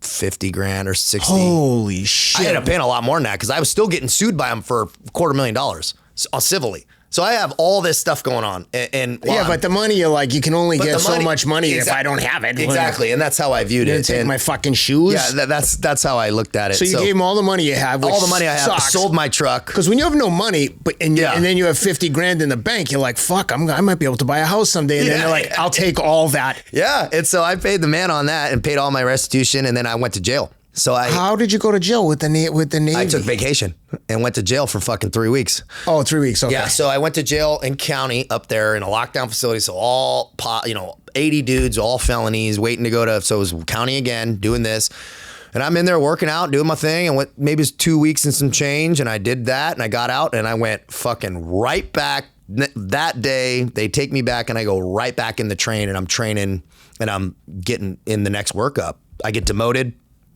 And I'm back to land warfare that fucking day in the train. What does that mean?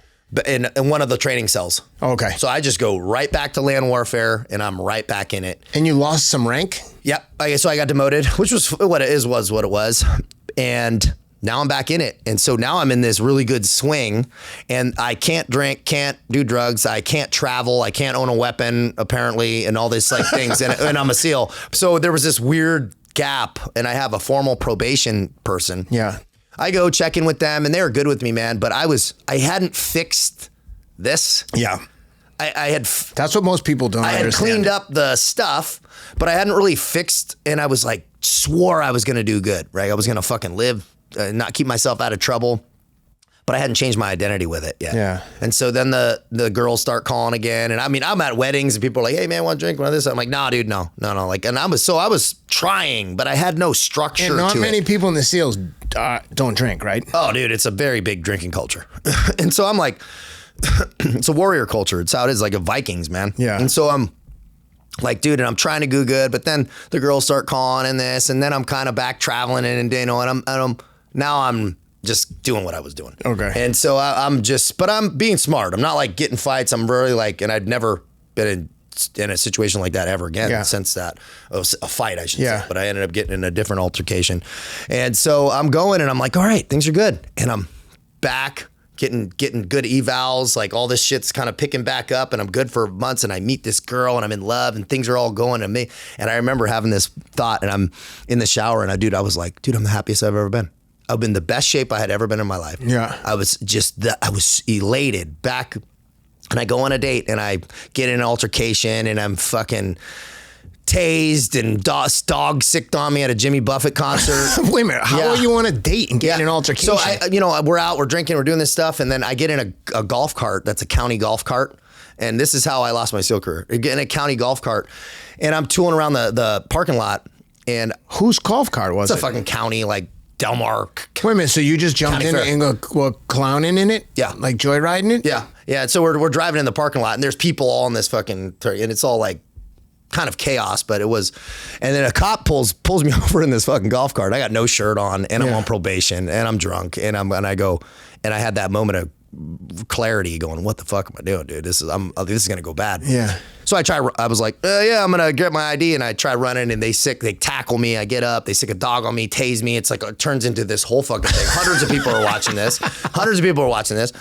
And, I'm bleeding. I'm all dirty. I'm in this dirt parking lot and they throw me in the back of the car. And I told them I call SEAL Team 7, man, because I'm fucked, and I knew it. And so I end up, that charge gets dropped. And so I didn't really get charged for anything. And I'm having another good attorney and I talked to the San Diego chief of police who I knew. And so I'm working some angles and I'm getting this shit cleared up, even though I'm on probation, but now I'm on a violation of probation on a aggravated violent charge again. Yeah. Interstate compact transfer. Yeah. Federal marshals are here trying to extradite me in a fucking van back to Idaho as an active duty SEAL, even though I don't have a warrant so there's all this weird legal stuff going on. My girlfriend at the time's an attorney, so she's on call with all these things are happening. And I'm like, just chaos. Just my life is falling apart. And then I get steroid tested by Navy JAG because they go, dude, this guy's getting out of this charge again. We're not letting this guy. He's coming across our desk. But they have spent so much money on you and they like you. All your Navy JAG did not like me. Okay. Navy SEAL community, they were trying to protect me. SEAL Team 7 was great with me. They were like, hey, dude, let's try to protect you, handle your stuff. But I didn't give anybody any ground to stand on. This was my last fucking hurrah, nail in the coffin. And they drug tested me, passed. It wasn't an issue. No recreational drugs. No, they drug tested me and passed. Then they steroid tested me and I lit every fucking thing. But I don't want to say most, what percentage of SEALs would fail if they had a random drug test? Steroid test? Well, I don't know. Now they're very strict on it. So I don't want to comment on Which is crazy. But now Hegseth's coming out and giving guys testosterone. They're doing testosterone tests and stuff. Yeah, but testosterone compared to like the real heavy duty shit that people are doing. Yeah, and I wasn't doing a lot of heavy duty shit. I wasn't like bodybuilding bulky. Like I could still run and stuff. Like you're in a SEAL teams, you got to be able to run. And so I was doing things for cardio and things, and I looked really big and good, but I could still run. And so it wasn't quite like that type of steroid, but my testosterone was elevated. I was on Withdrawal, and so I had some other things in me. And so they were like, okay, it's zero tolerance. They look at it like drugs. So they tried to give me an OTH. I had some good attorneys again. So now I have an attorney in San Diego. I have an attorney in Idaho on 2 cases. And I have a fucking military attorney. Oh my God. I'm hemorrhaging cash, dude. Luckily I was always pretty good with money. But the military lawyer you have to pay for? Oh, he was civilian. So he's civilian, a former prosecutor for the military. Who was it? I forget his name. You know the guy, Tim Pellitor? I forget his He's like Sean Ryan's, but anytime there's a Navy SEAL or any kind of military I probably should use that guy. Yeah. He would have pretty penny though. But my dude was good and he ended up, I got a general discharge. They took my GI Bill.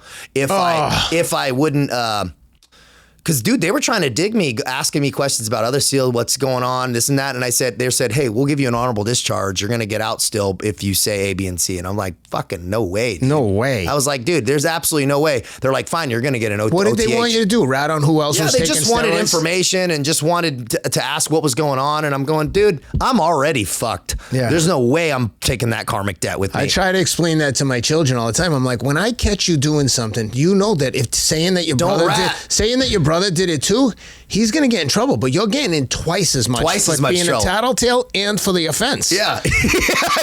And a lot of times, I love that lesson. And a lot of times I'll let the person who got tattled on off the hook. Yeah. I'll be like, you know what? Free pass for you. I want to teach you guys a lesson. Yeah, it's a good lesson. But I also stress, if someone's doing something fucking dangerous, you have to tell me.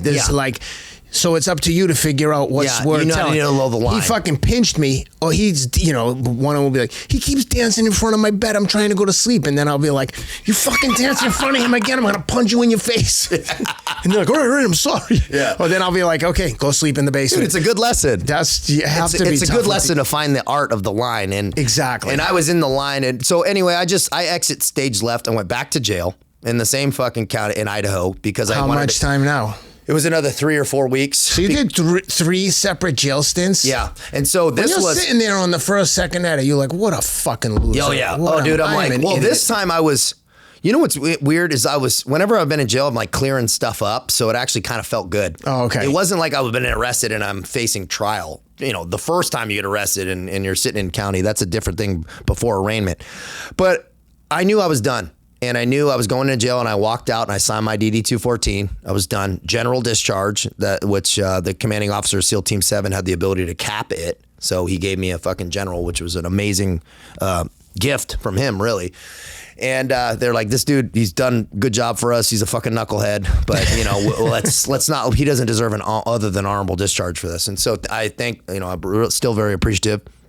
And then I walked right into real estate development. I had already been prepping. I leveraged a lot of contacts. I went in as a assistant supervisor for the largest private developer in the United States. But what was your role? Were you like driving a forklift or working the numbers? No, it's technically like a field manager. So I was running teams of guys from underground trenching all the way up through electrical, through framing. Almost like a general contract. Yeah, but so I wasn't touching a tool and I wasn't running numbers. I was running inspections, running, coordinating like teams. Project manager. Check. Yeah, project manager is exactly what it is. Assistant. And it was the largest development in the United States at the time, $750 million project. Where was it? San Diego, Chula Vista, called Vizcaya. So I'm driving around here and I'm pretty much a lateral financial move. Okay.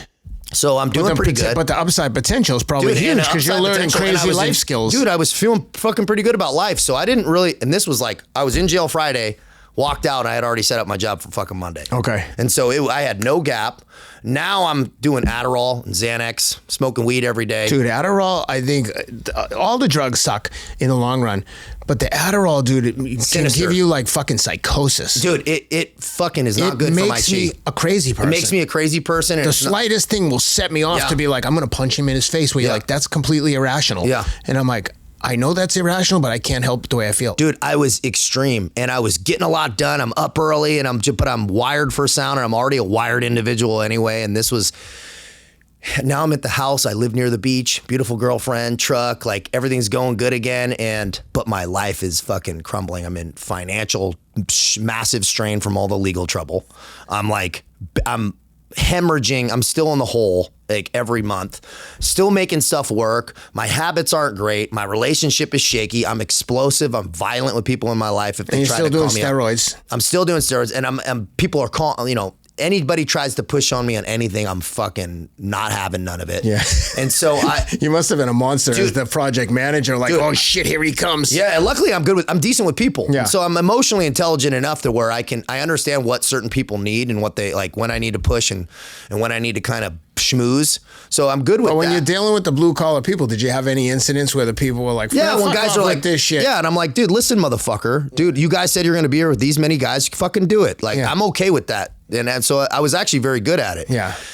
But that goes on for a year, right? And so now, but my relationship is crumbling. I'm in the emotional fucking hurt like I've never been, dude. Yeah. You know, that moment where she takes all the shit out of the apartment. It's like, you know, that moment. Yeah. And I'm also having another opportunity with cannabis distribution coming from former SEALs, a Harvard guy. And so I'm like being pulling in different directions. I decide to go with that. And I go with this venture capitalist, which ends up being a whole another year. But I remember the moment I picked opiates up. I remember the moment.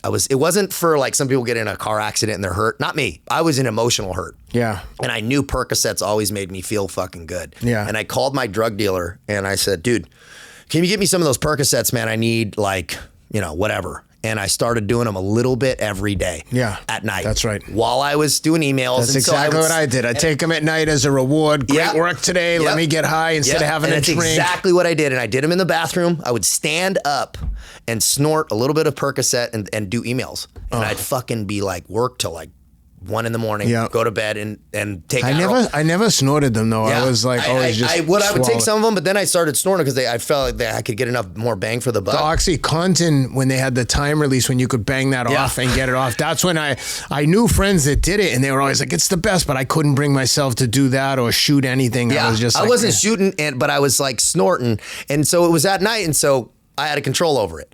And from that day, I fucking did it every day. I might've missed one day. And then fentanyl came in. Yeah. Oh, geez. So I started saying, give me the fentanyl. That's what I'd prefer. Yeah, of course. Because it was so much stronger. Of course. And so now I'm doing that cheaper. at night. And people are around, cheaper. And I had the main hook so I get as money as I wanted. Which is a blessing and a curse. Which, you know, I'm going tits up sometimes. I'm smashing my face. I had to go to a meeting and I'm like going into urgent care, getting stitched up, then going in the meeting. And just like nothing happened. It was like, oh yeah, I woke up unconscious and now I got to go to work. For me, the worst part was when I was taking them at night, every night, you know, justifying a 2 or 3 Percocet, no big deal. And then I remember I woke up one day because then I would, you know, if I went out drinking after work, I was a trader, so a lot of nights we would drink, and I take a couple perks, and I woke up with a hangover, and I'm like, oh, I feel like dog shit. Let me see if I take one of these perks, if it makes me feel better in the morning. And I felt awesome all day, and that was the fucking worst thing that ever happened because then when I was in the peak of my habit, I would take like 5, 10 milligram Percocets, so 50 milligrams plus all the Tylenol in a Percocet, right? So you're talking 5 maximum strength Tylenol in the morning.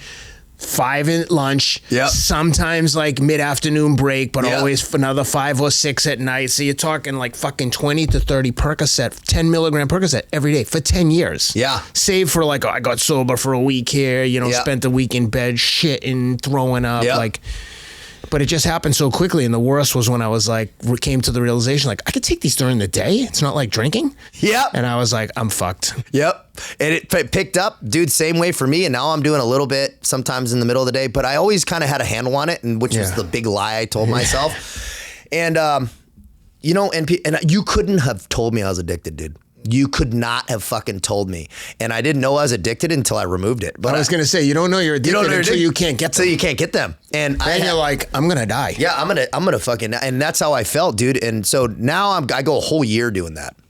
I'm working for a venture capitalist. Now I'm talking to congressmen and changing tax codes. And I'm in a high rise looking right at SEAL Team 7 downtown. I'm in one of the top floors, a former hedge fund manager who has this beautiful office. 5,000 square foot office, all glass, 3 offices in it. I'm one of them. I'm his like right-hand man. I get everything fucking done because I'm like a super fucking human. I don't sleep and I'm fucking up. And he's like, how is this kid getting all this stuff done? I'm also pitching decks for millions. I'm the only one raising capital. He had a business going and he goes, dude, I need to raise $1 million in a fucking 48 hours. I don't think I could do it. I go, let me do it. I get on the fucking phone and I raised $950,000 in fucking 48 hours. No way. And, what kind of people were you raising the money from? I just had a lot of contacts, man. I had a lot of contacts and I found 9 people to write me a check for $100,000. Jesus. And he, just because I had built up a lot. And it was a weed business they were investing? No, this was something completely different. This was buying big commercial equipment from, it was like he had a lot of different things going on. I come to find out things weren't all fucking kosher, and you know what I mean? And so you have a knack of finding these situations. So things are, it's just interesting how things work. But, now the girl I was with at the time, she became his attorney. And so there was like a lot of, I had brought all these people in around me. Yeah. One guy who, he was Kim Kardashian's former security guard. He ended up passing away recently. One of my best friends. He had problems with opiates and stuff. I brought him in. Then now the Adderall and all this stuff's happening, and I'm kind of getting speed wobbles, right? You can't bend reality this No, I know. So people kind of see it. I'm missing meetings. I'm still getting a lot done, and they're like, now the weed business is kicking off and I'm crushing it. And they're like, dude, they go, dude, I know he's like having issues, but he's crushing it. They're like, I'm not going to fucking say anything because he's winning. That's exactly how my life was going. And that was, but they're still having meetings about me. And so I'm fucking yelling at people in the office. You guys are fucking, I'm bringing you in. And so I'm in this extreme mode with the Adderall and all the shit, right? I'm losing my cheese. I call it my cheese is slipping off my fucking cracker. Adderall of all the drugs though might be the worst. Dude, it's the most sinister. Makes you psychotic. Dude, the most sinister, and anybody on it, dude, it's like people go, oh, I get some shit done. Yeah, no shit. You get some shit done at the expense of your fucking sanity. That's right. And it really did cause me psychosis, dude, man. It caused me. I would be under the psychosis of Adderall and thinking like, fuck this, I'm gonna beat the shit out of this guy. And you're like, dude, the guy fucking, it's just a misunderstanding. Dude. And I would know it and still be like, I need to get out of this. And then I'd be like, where are the Xanax? Yeah. It's fucking horrible. Dude, I was screaming at people on the phone. Dude, I felt like a Wall Street fucking broker, screaming at people on the phone and shit. I'm sure you've been around a lot of those. And dude, it all came crashing down, man. And I literally fell on my face, quite literally. And I was off doing a meeting in Palm Springs, and I'm building a facility, and I fall down, and my girlfriend sees me, and there's blood on the floor, and I'm like this, and I go get stitched up. But now it's like everybody, the gig's up. Yeah. And I get called in the office, and he's like, dude, you were my biggest asset. He's like, now you're my biggest fucking liability. And that sat with me, and I said, dude, let me get the fuck out of here. I said, I get it. Let me clear at the office. He goes, take a sabbatical. He gave me like a paid fucking leave. He goes, take a tactical pause. He goes, we have some business out on the big island of Hawaii. Get the fuck out of here. And I said, all right. I knew there were some other things going on the personal side too that I didn't, but I was getting marooned, what happened. Thank God. It was the best thing that ever happened to me. So I move all my shit out there. I go, all right, I'm going to get out here and wait, now. Where are you living, in Kona? Yep. No, I was on Hilo, but okay. I spent a lot of time in Kona. We just came back from a family vacation in Kona. I love the Big Island, man. Well, I had a religious experience out there, man. I had no shit, talk to God. I don't know if I was going crazy or I was losing my mind or I was finding it, but I had 3 months for a first week, I moved out there so I didn't have any connections. So I get off. You get out there completely cold turkey. Yeah, I white knuckle it, dude. I'm snorting in the bathroom. I go to Target and buy some food and stuff, and I have a little bit left, and I pretty much do the rest of it. And then I'm like, all right. And bro, I get an Airbnb, and that was brutal, man. I go a week, no sleep, just really in it. In Hawaii, in an Airbnb, going through withdrawal. Yeah, and I say you think you're in paradise, but man, I was in hell. And I was trying. Because I think in Hilo you could probably find any drugs, dude. You'd think, but you know how it is. It's just you're asking, and I actually had this weird experience. I was like, dude, I need some weed. I need anything because I had nothing. Yeah. I'm still doing Adderall and Xanax and shit, but that stuff I didn't even really think I really had that much of a problem with, and I cut that later. Yeah, no problem, but. I see this homeless kid and I pull over and I go, hey man, do you have any weed? He goes, nah, dude, I have these dabs, with these things. And so I'm like, fine, dude, whatever. I need anything. And he goes, can you give me a ride? And I said, yeah, I'll give you a ride. And he goes, it's kind of far. I said, it's fine. He goes, and so I drive up there and it's kind of getting in the evening and he's telling me the story of his life and how he ended up behind a dumpster. And he goes man, I need he goes, you want some acid? And I go, yeah. No. I go, fine. And I go, fine. But it ended up being one of the most amazing experiences. I'm talking to him, but I'm having these, and I'm just coming out of this, getting off of so I'm having these realizations. And I drive him down Waipeo Valley, all the way down this thing. I'm in a 4-wheel-drive car. And it's pitch black. You're driving while you took the acid? Oh yeah, so I'm driving up there. Fucking lunatic. Yeah, I'm driving up there and I'm feeling good. But that stuff doesn't really touch me. I metabolize psychedelics pretty easily. I've done a lot of psychedelics growing up, and so I wasn't new to it. Oh, okay. So you knew LSD? Yeah. And so I'm familiar with it, and so it was actually very minor. Okay. But I'm just having some realizations about my life and what I want to do, man, and this new beginning. From lack of a better word. And I drop him off and I'm standing out there and it's pitch black, man. And it's where they hid King Kamehameha when he was growing up, that same little valley. And I just go, man, life's about to change, man. I go, this is the calm before the storm. I could feel it. Is the homeless guy still with you, by the way? No, he's gone. I dropped him off at this with those little roots they farm out there. I forget what it's called.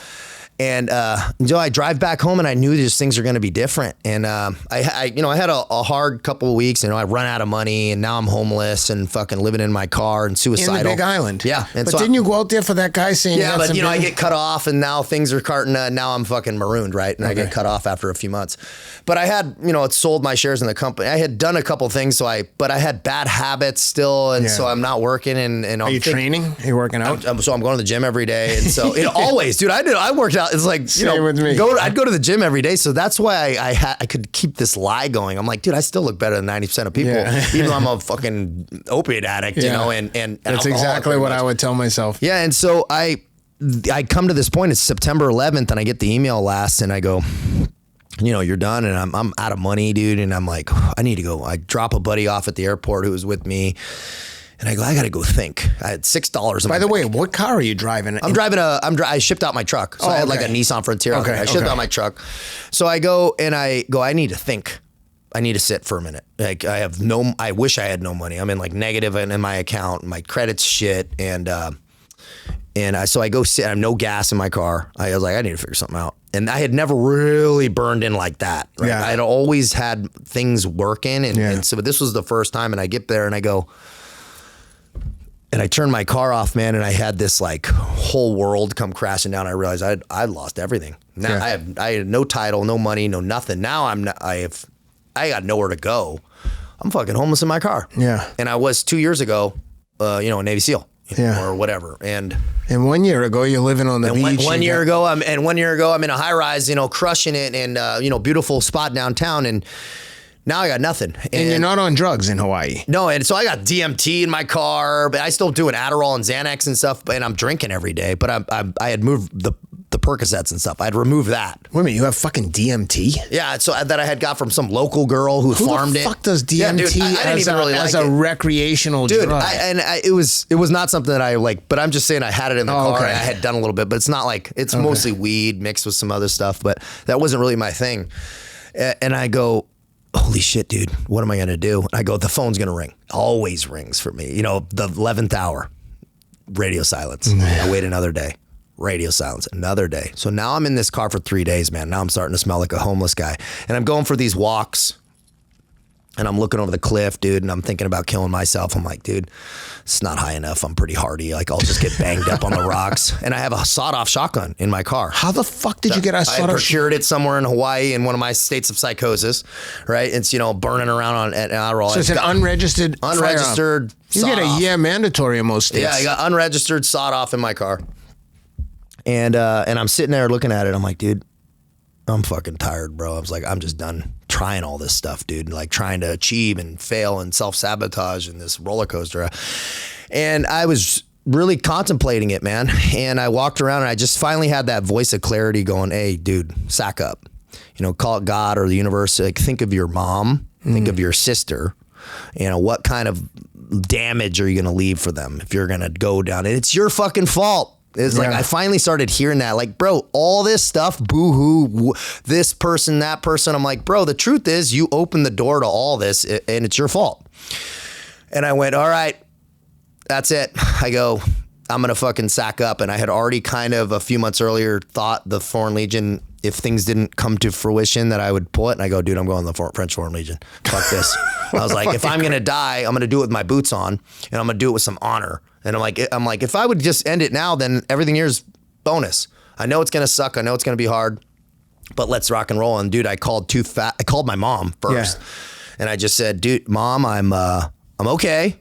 I'm like, I'm definitely at rock bottom. I said, if this is rock bottom, being in Hawaii in my car is probably not the worst rock bottom ever, but I'm definitely bottomed out, but I'm okay. And here's my plan. And she's like, okay, sweetie. Like, she knows I'm fucking, crazy, but she knows when I say a plan, I generally do it. Yeah. And so I called 2 fast cash loan places, man, and they would give me $500 for 4 million % interest, and I took $1,000 and I bought a one-way ticket to France. Wait, what happened with the loans?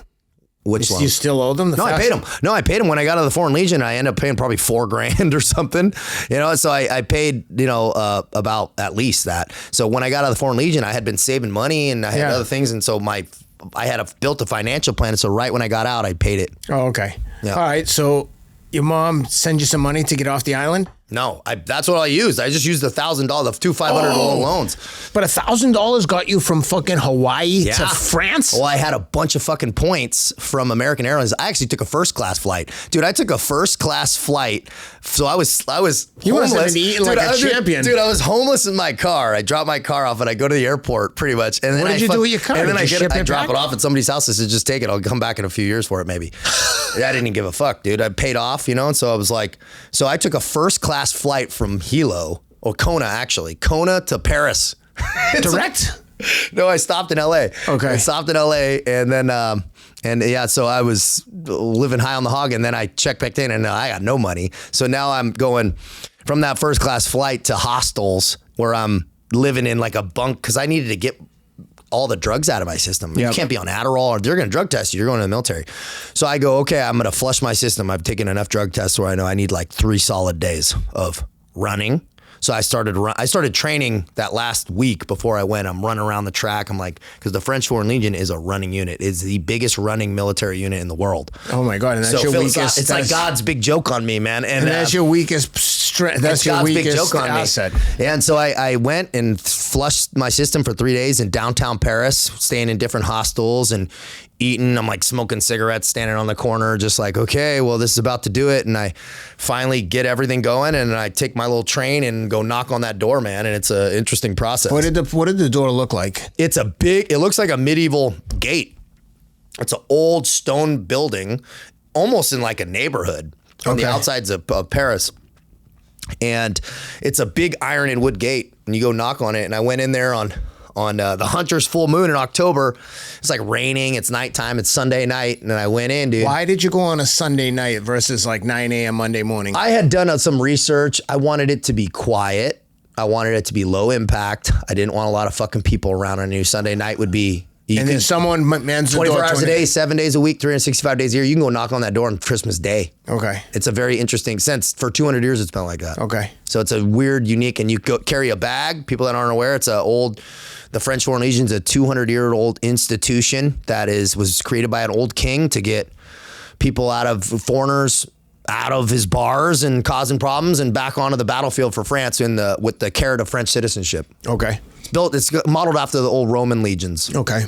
So you rock up, what do you have with you? Just a bag of clothes? A black duffel bag and my passport. And I gave him that passport and I didn't see that passport again for 3 years, man. Really? Yeah, they take it. What's going through your mind? Are you assuming that you're never going to see the passport again? No, I knew I would get it back. I mean, I had I knew you could get in and then you could get your passport back after 2 or 3 years. You route additional paperwork. They give you your real name and your passport back because before that, you operate on a fake name with a French passport with a fake name on it. Really? Mine was Trent Clayson. They use your same initials. Yeah. And he was born in New York City, September 11th, 1985. That's what they had me as. Really? Yep. All right. So when you get in there, what happens? Like you knock on the door. What's the guy say to you? He said, take your fucking hat off. He said, enlève ton chapeau, which means take your hat off in French. And what kind of hat did you have? I just had a hat on. I wasn't thinking, he said, take your fucking hat off. And he said, go sit over there. Just imagine you showing up in a fucking cowboy hat looking like an American. No, I had a baseball cap on like yours, just like that. But he said, take your fucking hat off and then go sit. And I waited, dude. And I'm in this like castle and there's like dirt crumbling on my head. And then I get taken by a corporal chef, which is like an E6, something kind of equivalent, who's from Ukraine, who took me in the back and he walks me back. And the first thing I did, they get up on the fucking pull-up bar and they crank out your pull-ups. How many do you have to do? It's kind of, you want to be able to do like 10 dead hangs, but you want to be able to crank some shit out because he might be like, but really, I think it's 6 or something. I was going to say, dude, if you can't do fucking 10 pull-ups and you think you're going into the military, like check yourself.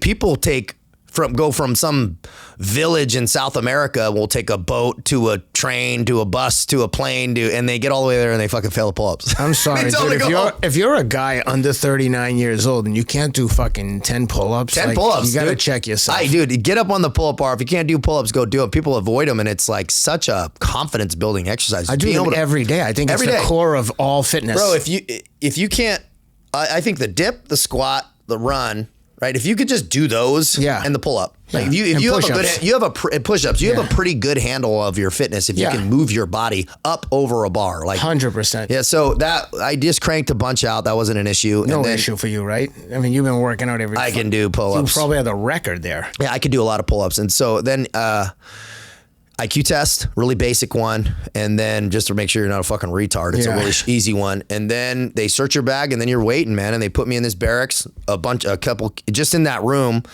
There's a couple kids from Mongolia, Thailand, Lithuania, Ukraine, Moldova, and a couple kids from Nepal and me in this room. What's the vibe? Like, are people scared? Is there a lot there's a tension. Is there a lot of posturing? Are people trying to out alpha?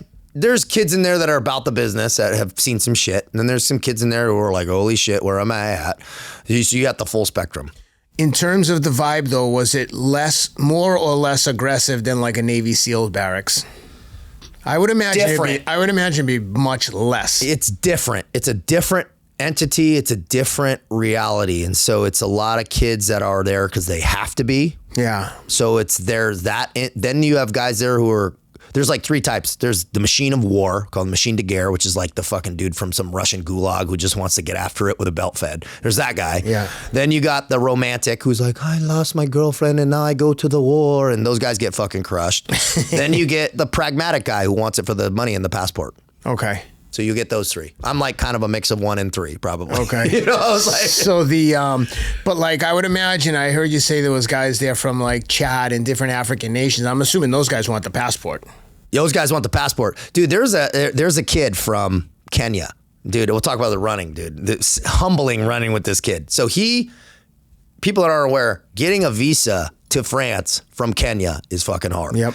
And so any African nation. And so how did he get there? He goes, dude, he could not get a visa. He goes, well, marathon running. He's like, I could fucking run. Yeah. So he became a high enough rated guy in Kenya to where he honed in on this race in France, and he fucking got his visa, go to France, and never went to the race and just went to the Foreign Legion. That's what a lot of people do, because I knew some agents that represent, I have an Ethiopian daughter, and I had a friend who was an agent for Ethiopian runners, and they would come to New York to go to do races and just dip and be like, peace, and they'd stay there. And it was like, dude, you go to a running race, even now, if you go to like there are races every weekend in Central Park by the New York Roadrunners Club. It's the most prolific running scene anywhere in the country. Mm-hmm. You can fucking race world-class people every weekend, and that's the only way to get better.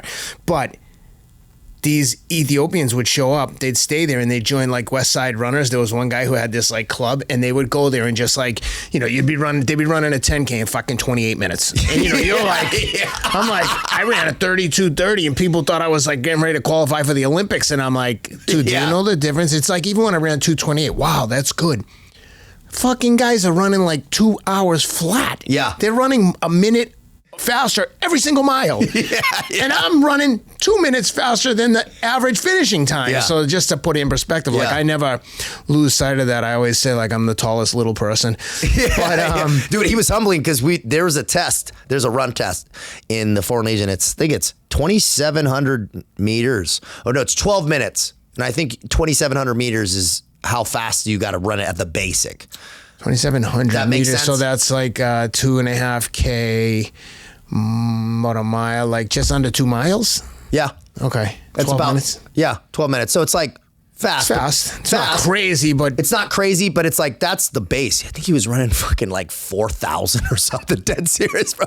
Don't quote me on that, but it might have been in the 4s, dude. 4,500 if I remember right. It's something crazy. And I remember being so humbled by like him passing me. It was so you had to run for 12 minutes. How far you could get?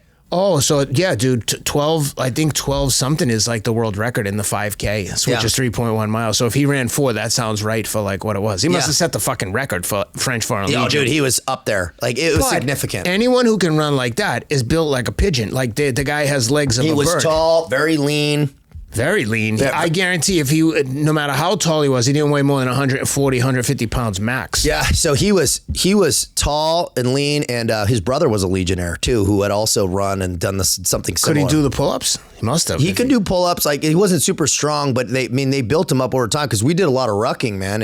And so the process is, when you go in, one of the biggest things they have is the interrogations. Dude, they call them the Gestapo interviews, because you do some physical stuff, and then you do another IQ test, and then medical, dental. They check your teeth, your feet, your the way you stand. They kick guys out just because they fucking didn't like the way their legs were shaped. What? So 1 out of 15 guys who knock on the gate actually go to boot camp. 1 out of 15. They kick everybody else out. Yeah, because the France doesn't want to pay for people's medical fucking problems. Yeah. So they're looking at teeth and all these different things. And then when I got in, they call it the Gestapo interviews.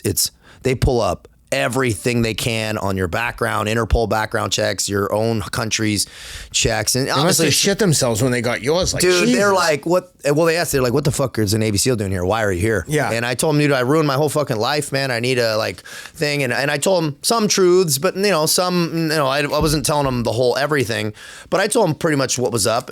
And my story checked out. They're like, obviously, because they don't want problems with the United States government, war crimes, and things like that, sexual crime, anything like that, they don't want a fucking problem with. So my story, I'm like, dude, I'm a fucking knucklehead, and I fucked up some shit, and it actually checks out. And you're telling them this in English. Telling them this in English. But everyone has to eventually speak French. After that, after you get in, everything's in French.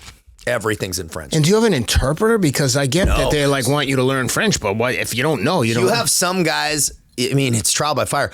Some guys there speak French. Guys from Tahiti. You have a couple guys from France. You have some guys get all the way there from Tahiti. Well, they're French. I know, but I'm like, dude, they don't have so they're French, and they'll go. Well, there was a lot of Tahitians, some Fijians. You got 150 nations represented. Wow. Yeah. So only countries you don't really have are like North Korea and Cuba. I think are the only ones. I'm dead serious that they don't allow. But everybody else is pretty much cleared hot. I'm surprised they wouldn't take Cubans. Yeah, that might be different now, but that was kind of how it was, and I never met a Cuban. I was going to say, if you can get out of Cuba, come on, we'll have you. Yeah, dude, there was some funny stories of a guy from Romania walked to France and hitchhiked and shit, no passport, and so he shows up and they're like, and they go, the fucking guy figured out a way to get here from fucking Romania. They're like, let him in. So they kept him. So during the interrogation, what's happening? So they're like, you're a fucking liar. You know, Do you calmly say I'm not lying? Don't be a knucklehead. I tried to. I didn't say knucklehead, but they really were like, why is the special operator here? What's the fucking issue? Do you really know what you're getting yourself into? It's going to be, and But did you say dude, I was in special operator in the Navy SEALs? What do you mean? Do I know what I'm getting into? They were more like, dude, you're going to be cleaning fucking toilets again. Back down at the bottom. You know what I mean? You're going back to basic boot camp in the infantry. Yeah. Are you going to be able to do that? No, they're telling you that. Yeah. They told me that at the end after they said they were going to give me a contract. They're like, dude, you're going to have some fucking corporal here who can't fucking shoot telling you you're doing some shit wrong on the gun. How are you going to deal with that? I said, I'm going to be fine, dude. I said, I don't have a fucking choice. I shut up my credit cards and threw them in the trash before I got here. I had no way to get home. Zero. I have to be here, so let me just kind of see. I said, I can toe the line. And I did, dude. And I cleaned toilets. They'd be like, hey, Navy SEAL, come clean this toilet. And I'd be scooping piss up after fucking, they'd wake me up in the middle of the night, some toilet flooded. Dude, I did that for years, bro. Years? Years. Couple years of bottom of the barrel shit. But I don't understand, why wouldn't they quickly be like, holy shit, we've got a huge asset here, help us with the training. That. They don't care, and so it's just paying your dues, cleaning and doing all this bullshit. But there was no this guy's already paid dues. Okay. Later, but you're there for 5 years, right? So I'm there half a decade. So it's so I get there and I'm dealing with all the emotional piece too, dude. I'm in this fucking barracks room. I'm shark shit on the bottom of the ocean. I lost everything. Nobody even knows I'm here except my mom and my sister.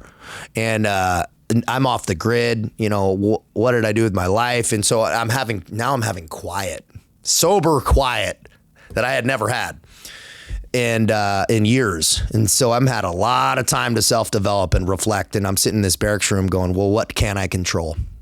And over those years, and mind you, I deployed the first year to South America, doing deep jungle operations, blowing up gold mines and fucking doing Why? deep Why jungle would they patrols. blow up a fucking gold mine? illegal gold mining in French Guiana. A lot of people don't know Guiana Francais is French territory. Yeah. Down in France. That's a dangerous place. Bro, it's the Wild West. It's an old penal colony. Yes. And Papillon. That's right. Papillon, great movie that people haven't seen. Incredible book. With Dustin Hoffman. Yeah. Great movie. But that's the real deal down there, man. That is Amazon jungle. And they had us in a small forward operating base or outpost on the Suriname border. So it was obviously flying there, then a boat, to a bus, to a fucking 10-hour pirogue ride down in the jungle, man. What's and then pirogue? See those skinny little river boats that we get hired up by the natives and load our gear up on and go up the Amazon River, dude. It is crazy. And compared to the SEALs, like, do you guys have elite equipment? Are you guys? The guns were bad. So out there, we're using the FAMAS, which is that kind of weird shaped French rifle. If you've ever seen it, it's like an old bullpup. People that are aware, it's a odd looking rifle, but pretty damn good and pretty simple and useful in the jungle. But they also had the HK-416, so super fucking nice rifle that the French. So the gear was good. Well, the guns were fine, but you weren't going to get in gunfights necessarily. But like, I'm just talking about the everyday shit, the backpacks, boots. The boots, it was all good. It was all new. It was all decent. It all worked well. Okay, like it was. We're still the redheaded stepchild of the French military. That's what I was wondering. Like the Navy SEAL is going to get the best of the best for all the military. So I was getting infantry gear. So it was simple. So you were getting like basic like Army boot camp shit. Yeah, Army boot camp stuff. But I'll tell you, I like the simplicity because it was like I didn't have to get on a fucking radio. Like I was just put a ruck on, shut the fuck up, and just go. And there was something pure about it that I needed to like heal. When you would do the operations, would the people realize like when this first of all, did you ever get in any shit where you were like, no gunfights, no firefights? Just like go blow this up, you do it and you leave. There's no confrontation. We had dicey situations where we had people with guns on target, like but nobody shooting, not like firefights. So what I'm getting at is there was never an instance where the guys were like, holy shit, dude, we've got the Navy SEAL guy here. Even though he hasn't paid his dues, he knows more than all of us together about combat. When we would do close quarters combat training and things like that, they saw moving through the house that I knew what the fuck was going on, and they would have me show guys what was going on. How would they do it? Would they be like Navy SEAL, show them what to do? So when we got to Estonia, so Ukraine kicked off. So Ukraine, Ukraine. Ukraine. You were there in the last. This is all in the last couple of years, dude. I just got back 2 years ago, man. I got back in January 2024. Oh shit! I thought this was like maybe like 5-10 years ago. No, man. So Russia Ukraine kicks off. So Russia Ukraine gets off, and a lot of people don't know Ukraine is 10% of the Foreign Legion. 10%. And France loves Zelensky, right? Yeah, and so what happened was they go, okay, a lot of the Ukrainians deserted to go fight. Right, they left. And they just dipped out of the service. He's dipped. And like my country's in turmoil. I gotta go. Yeah. So some guys left to come back and grab their family, and France allowed Foreign Legionnaires to grab some of the Ukrainian family, which was cool. So that was they granted visas or whatever. So if you were in the Legion and you were Ukrainian, they would understand and be like, all right, go. Yeah. Some guys left and didn't come back. Some guys left and got family and came back. Got your family from Ukraine and brought them back. Yep. But they would let the guys that wanted to essentially desert and go fight for Ukraine? Not let them, but they just do it. The Foreign Legion's a weird animal. It's like, you're not French. Yeah. What the fuck are they going to do? It's like... Throw you in jail. How? You're not there. They would leave and then go to Ukraine. Yeah, they're fucking gone. They're not coming back. How would they get out? Just leave. You could just walk away? Yeah, you could do whatever the fuck you want. I mean, you're off on the weekends and stuff. Like, you're locked down on base, but dudes go out. I had a Bulgarian girlfriend in Marseille for 4 years, man. And it's like on the beach. So you're living a normal life-ish, but you're living on base and it's very strict when you're on. I mean, they'll put you in jail for walking across the grass wrong. And you're breaking big rocks into small rocks when you're there. So it's a very like thumb on, shut the fuck up. You got a lot of Eastern Bloc guys. The culture is like prison with a gun. It felt like jail. It's like cold like that. And what were the dress uniforms like? Did they look cool? The dress uniforms are fire, man. They look, the white cap, and the white kepi's kind of got an interesting history to it because the old Algerian conquests in the 1800s, which is where the Foreign Legion got their like name. Yeah. They used to be a tan hat, but they were in the desert for so long it would turn white. And so now the French Foreign Legion has a white cap, and it's a kind of a cool thing. The uniforms are you spend a lot of time working on the uniforms, but your day to day, you're in like forest kind of camouflage. Okay. That like Vietnam kind of looking camouflage with the green beret. It's your normal kind of flow. And When it kicked off, they sent us to what's called the Enhanced Forward Presence Battle Group on the Russian border in Estonia. So they've just to kind of flex on the border, and we linked up with UK, Estonia, and the Danish. And do those troops know, like, oh shit, the French Foreign Legion is here? How do those guys view the French Foreign Legion? So we went with another French military contingent, and we're the French Foreign Legion. They're like, fuck, dude, French Foreign Legion. You see a lot of dudes with face tattoos and fucking, there's no tattoo regulations. Obviously, I got a lot of my stuff there while I was in like head. And so it's very unique in that capacity. The French military loves us because the fucking French Foreign Legion doesn't complain. We'll sleep on the ground. Like we don't have a lot of fluff or comfort. And so it's just the culture. And we were working with all the tank battalions, and it was funny because I'd be doing like exercises out on the border with some of the tank units in the UK, and the guys will be like, hey, and they see the French flag, and they're like, trying to, and I go, dude, you can speak English to me, man. And he's like, what the fuck are you doing out here, dude? That was the shit. Yeah, they're like, what the fuck, dude? They're like, bro, get over here. Like, have a cigarette, sit on the, and so I'd sit there, they're like, how the fuck are you out here with a French flag on? And I'm like, dude, I don't know, man. It's when you told them you were a SEAL, were they like, holy shit? Yeah, I didn't telegraph that a lot, but people found out later, and I didn't really talk about that stuff very much. It felt like a different life. Did any of the guys in the French Foreign Legion ever try to like test you and be like, oh, you think you're a tough guy? I had to fight guys. So there's a bar there's a big drinking culture in France, right? I mean, they unload the wine with the water, anywhere you go. Really? Oh, dude, it's like, and so beer and wine are fucking, and there's a bar in every combat company. And we lived, in my combat company, out of 90 guys, 60 spoke Russian. 60. Oh, wow. So just to put, it was a very Ruskophone heavy culture. Did you pick up any Russian? Yeah, I'd speak. My Russian's not great, but I can kind of understand them, and Dobro utra, and like speaking in the morning and stuff. And so we'd speak French and Russian kind of all day. And but you'd have the guys drink in, and they'd come in your fucking room. Oh, it was the American, and they'd be a drunk, and they'd fucking come bang on your door, open your door up at like fucking 2 a.m, dude. And I'd be wrestling with dudes in the fucking like fighting dudes. That went on for a couple years until it stops. You feel me? Yeah. You start getting rank, and then you start getting a little, dicing some people up. And not that I'm the toughest guy in the world. I've had my ass kicked before, but not much. Yeah. But it's funny that they'd be like, where's the American? Yeah, they go, where's the American? And they know that, they're drinking. And so that part was terrible because, dude, I was 34, 35 at the time. Yeah. I'm not no spring chicken. Yeah. I was sick of the games, and I wanted to fucking sleep. And I would get up at 3:30 in the morning because I really started to hone in my disciplines, and like the only thing I had control over was like my morning and being ahead of the game. Yeah. And because the morning process is something I promote and preach to people all the time. It saved my life, man. Yeah. Of like, and I know you're a guy of discipline. It's just, there's so much out of my control in the Foreign Legion that I was like, I need to have control over what I have control over. Training in the morning, my food, like how I started to think and just move. And so that stuff would disrupt it. And so that was just fucking annoying. And dude, nothing pisses me off more than someone disrupting my sleep. Yeah, it just, and you had no safe, there's nowhere to hide. Yeah. There's nowhere to go, man. You live in this building, and it's like, you can lock your door. Were the barracks all open like bunk beds? No, or did you have your own room? No, we didn't have our own room. So it's 3 to a room.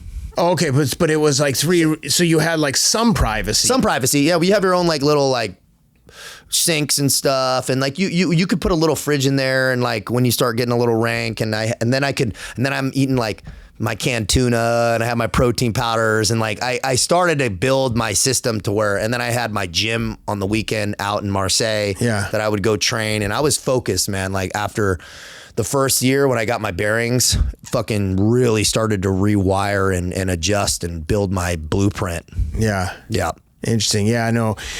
I always tell people like the discipline stuff, it kind of sucks, but like your life is so much harder without it. Like discipline will set you free. 100%. Because if you don't have discipline, you're like a prisoner or subject to the whims of your emotions. 100%. And it's like, well, I gotta listen. No, there's no fucking gray area. Like even for this, we're like, okay, we'll start at 10 a.m. I'm like, fuck, I gotta get up a little bit earlier because I gotta get this run in. Yeah. And it's funny, even today when I started the run, and this is like a good lesson for people. I did a hard workout yesterday, and it's hot here, although it's not as hot as it gets. And today and yesterday. And this morning I'm running, I'm like 3-4 miles in. I'm like, oh, I could easily justify just calling this a short one and just like, I got to go do an interview. I'm going to cut this one short. And then I was like, what the fuck am I talking about? I always run 10 miles every day. Like, unless I have a flight or something that is like, you know, pressing. Yeah. I was like, nope, I'm going to just keep going. And then you get to the turnaround point and you're like, all right, well, I'm halfway. There's only one way to get home.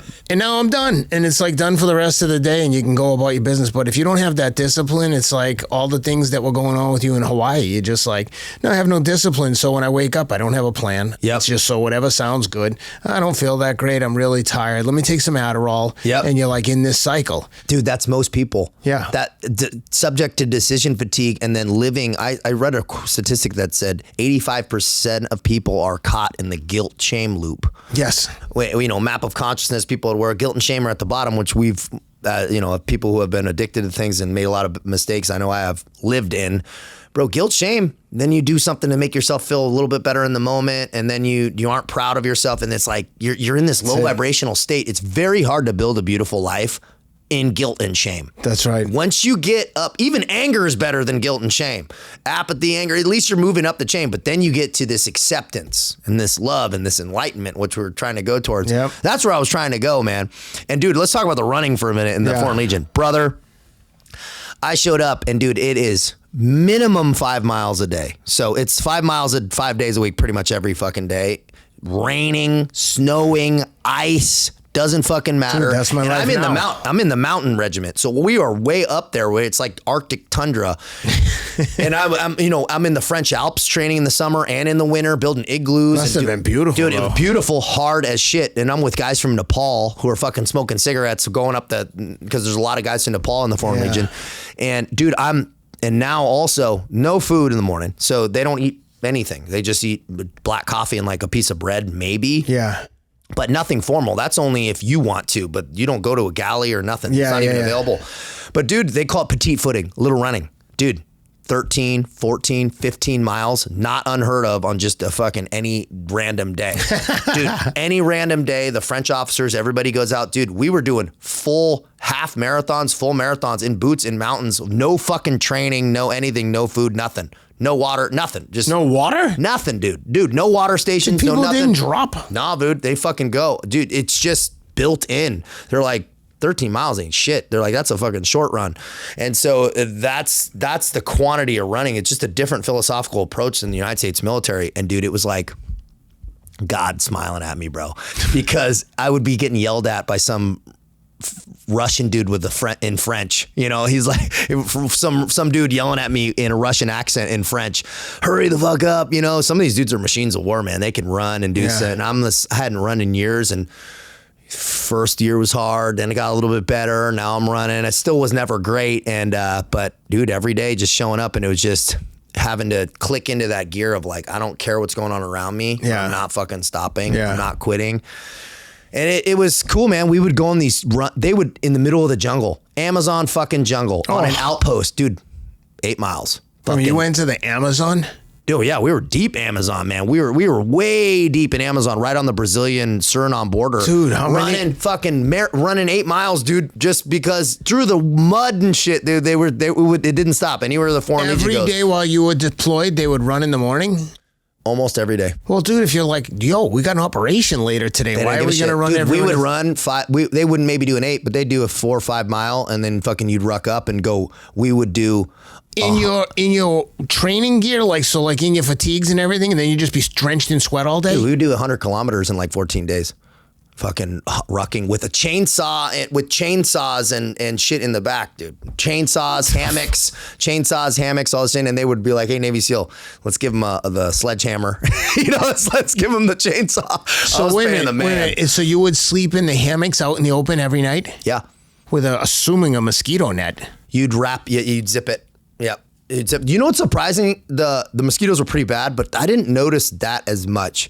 The ants is something you don't think about. You cannot set fucking anything on the ground. So they teach you, they put us into this like 5-day crash course of Amazon survival when we get there. And they go, all right, well, here's what you do. And they have these jungle experts and they go, watch out for this, watch out for that. Here's how you set up your hammock. Here's how you tie the knots. Here's how you do all this stuff. Your gun, there was these special hammocks that you slide your gun in right next to you. Yeah.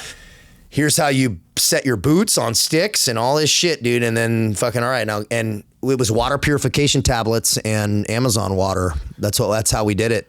Because you can't carry enough water, dude. We would drink.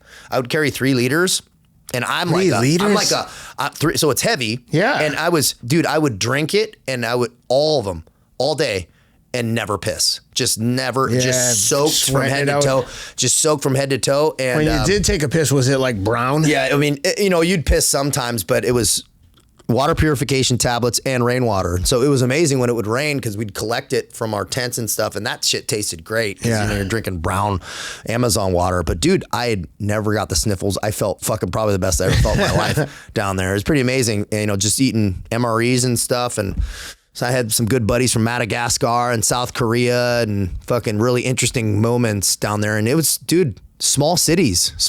We'd come across grandmas carrying fucking shit with sandals and these huge, some of these places had one place had a karaoke fucking bar in the middle of this gold mine, dude. We'd burn it all down and move on to the next one. We hit them every day. Just burning down their gold mines. Burning down to break all the equipment and then keep it moving. What a fucking weird thing to be. Dude, it's like Wild West out there. And then there's legal gold mining too. So we'd come across the legal ones. And dude, these places would be, I don't know how they get these machines in there. They get it in there and assemble it while they're in there, and it 4 or 5 guys will be pulling out 750,000 euros a week. When you would get to like an illegal one, would you guys ever because I mean, if they're doing an illegal gold mine, they must have like a stash of gold that they got over the last several days. Would you guys go in and take it? We'd look, man. I never got nothing. But they keep a pretty, I don't know how they, or if they did, or maybe the French officers got it. I never saw it. We'd see like gold chunks and, dude, we'd come across these little islands and stuff because there is places that are like lakes and small islands. And we went to this one island. They had a big gold mine on it.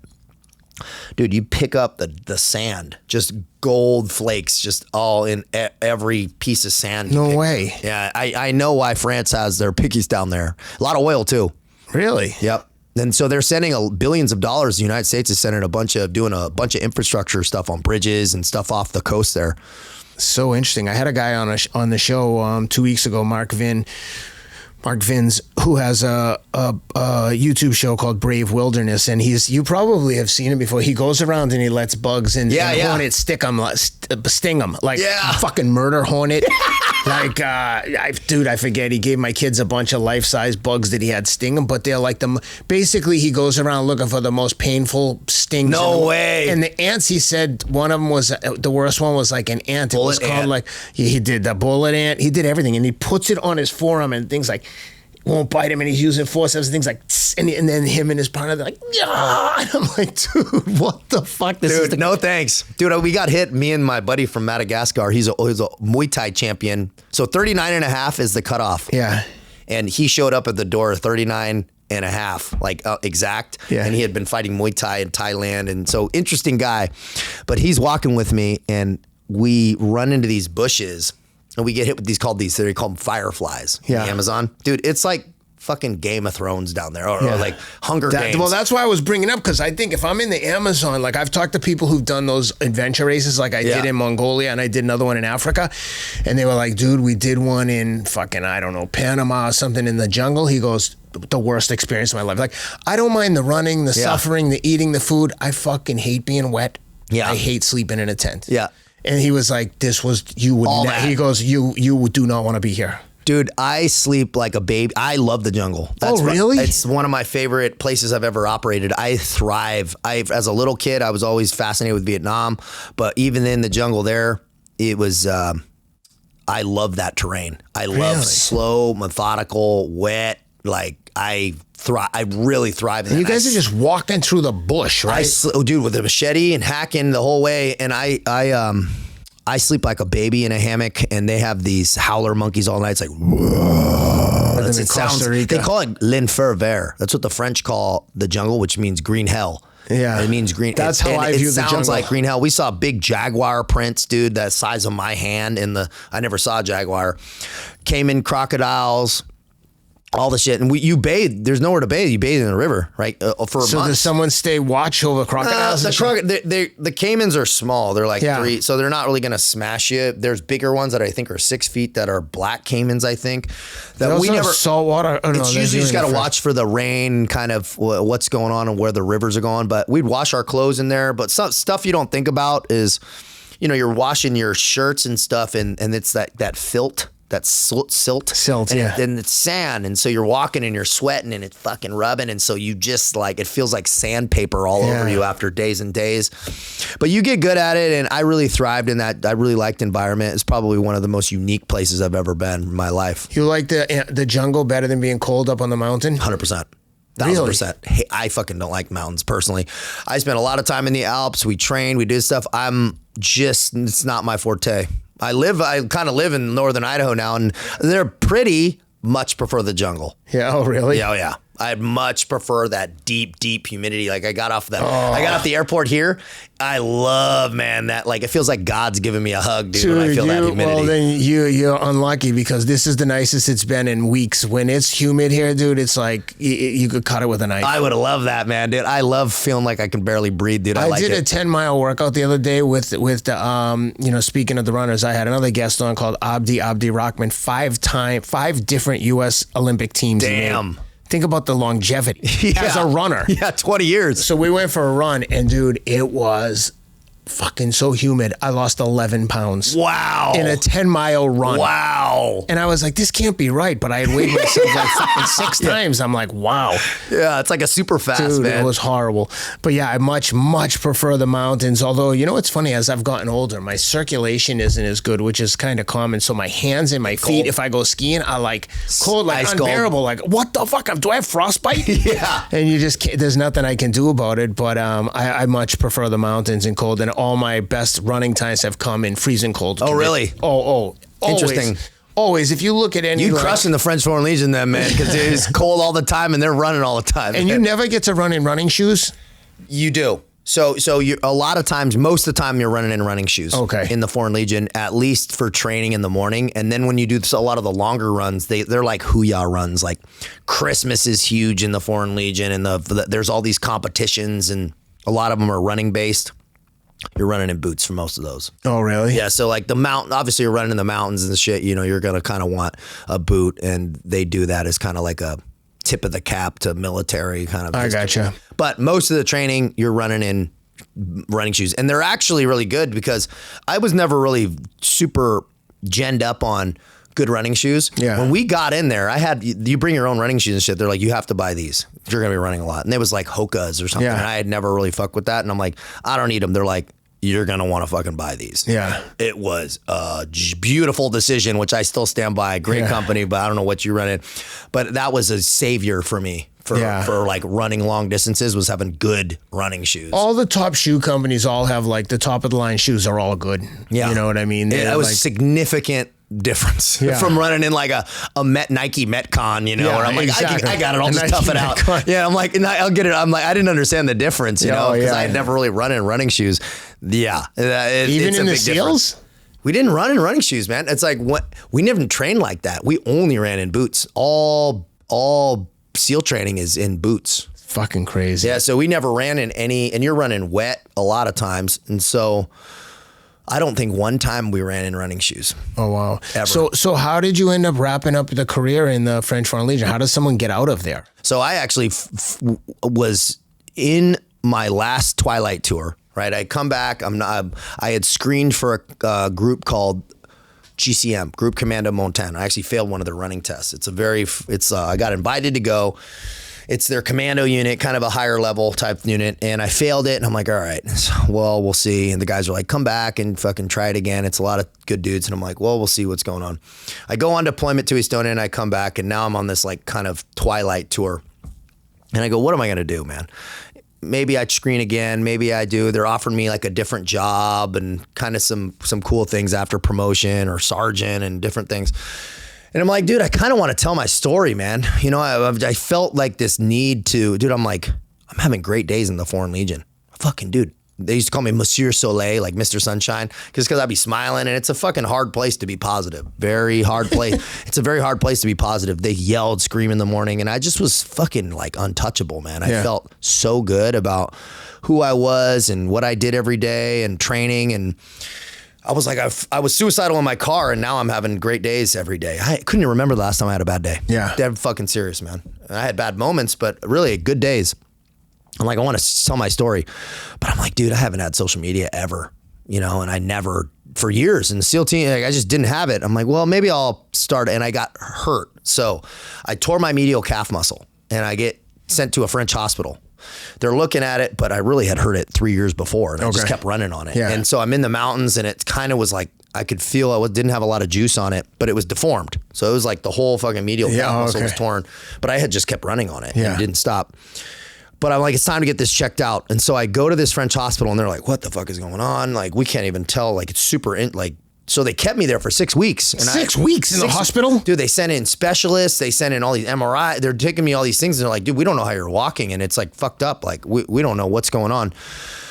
So they kept me in this thing. So I'm sitting in there. So now I have like my first time ever where I'm like, don't have anything to do. They're sending me to physical therapy every day and doing all these things. But, you know, I don't have anything to do.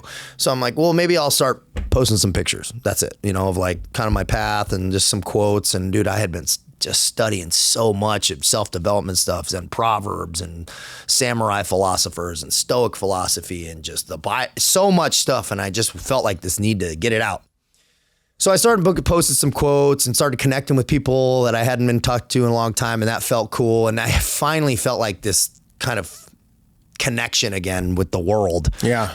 And dude, and I going through and I keep rolling through, and I'm training and I'm posting some stuff, and it's picking up some pace. And then I tell my story on YouTube, and I'm in my French Foreign Legion barracks room in my uniform, and I just talk about being a SEAL and then the French Foreign Legion, dude, and it hit hard my first fucking post. Hundreds of thousands of views on a long form content. And I post another one. And so what was the video? What did the video consist of? Just, I do everything, and I still do it. I did one this morning. I do stream of consciousness, 7 to 8 minute talk, just of lessons learned, wisdom, stories, all these things, no stops, no edits, no anything. Just fucking put the camera down, press play. And I've done that 2 times a week for 3 years now. Okay. And so that was my first one, and it got 100,000 views. And what were you talking about? The path from being a Navy SEAL to being in the French Foreign Legion.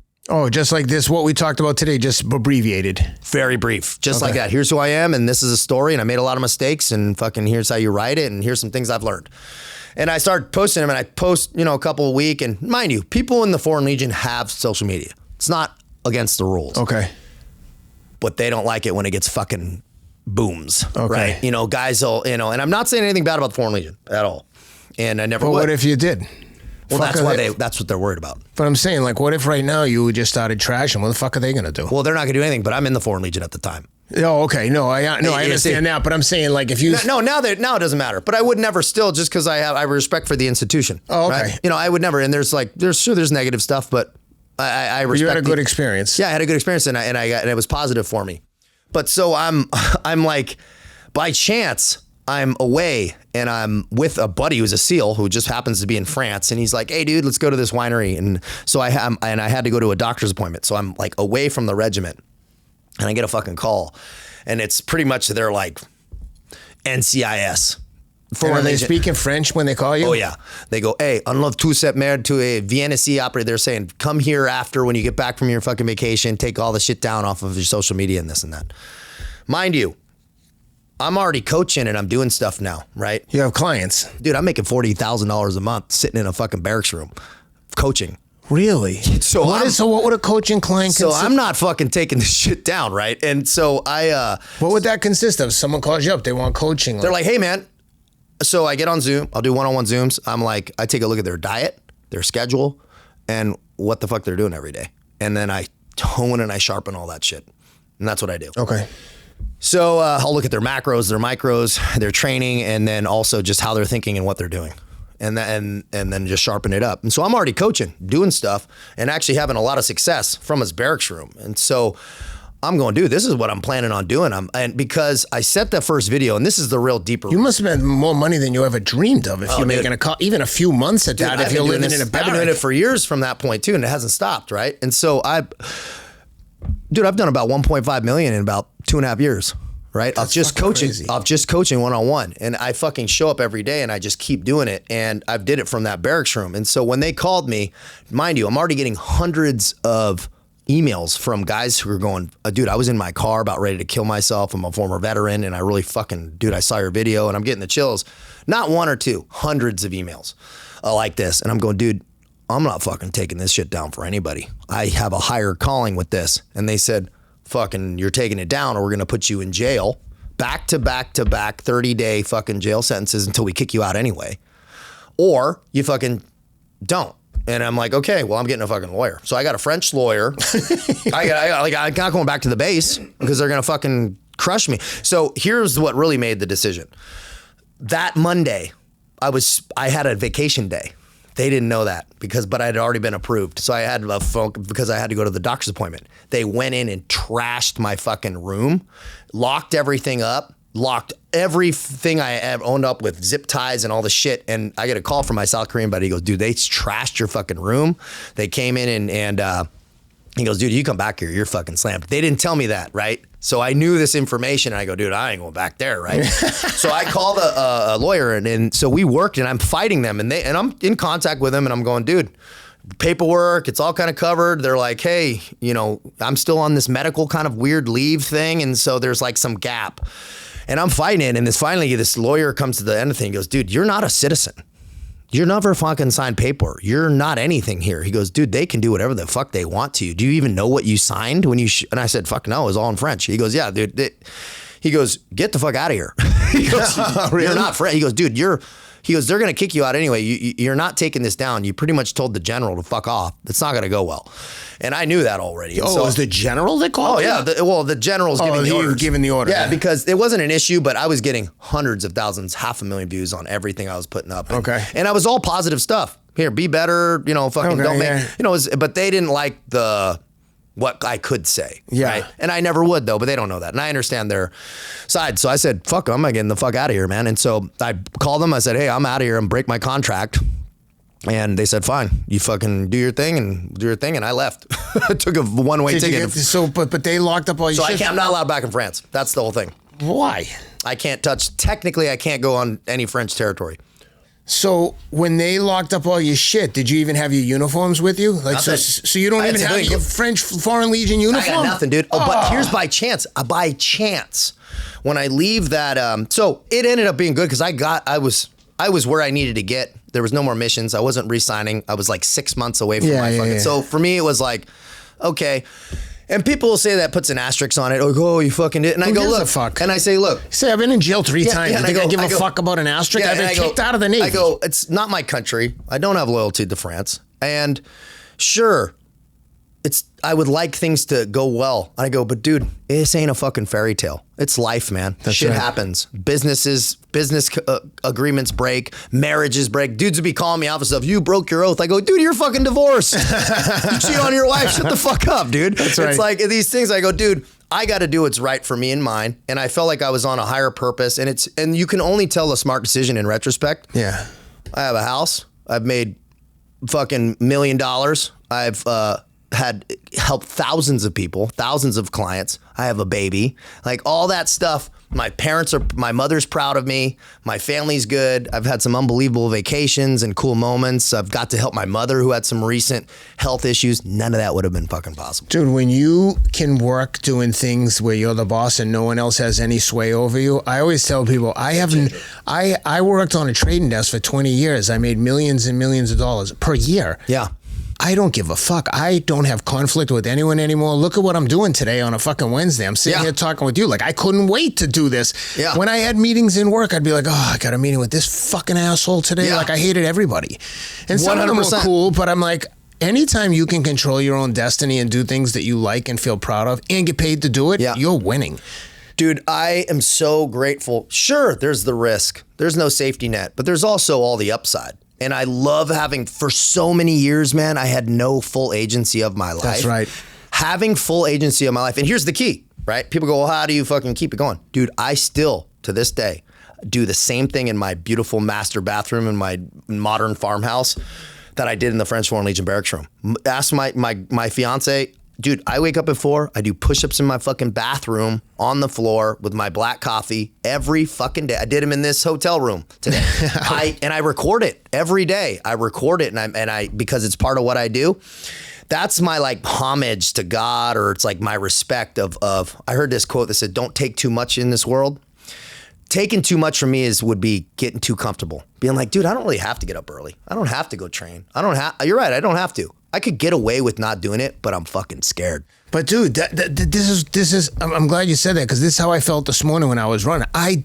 When I tell you, every fucking morsel of my soul was like, I don't need this today. I feel like shit. Yeah. I'm tired. And the fucked up thing is, I did a hard run workout yesterday, but I didn't lift weights last night. I forced myself to stretch and like do some hangs and just like hang on the pull-up bar.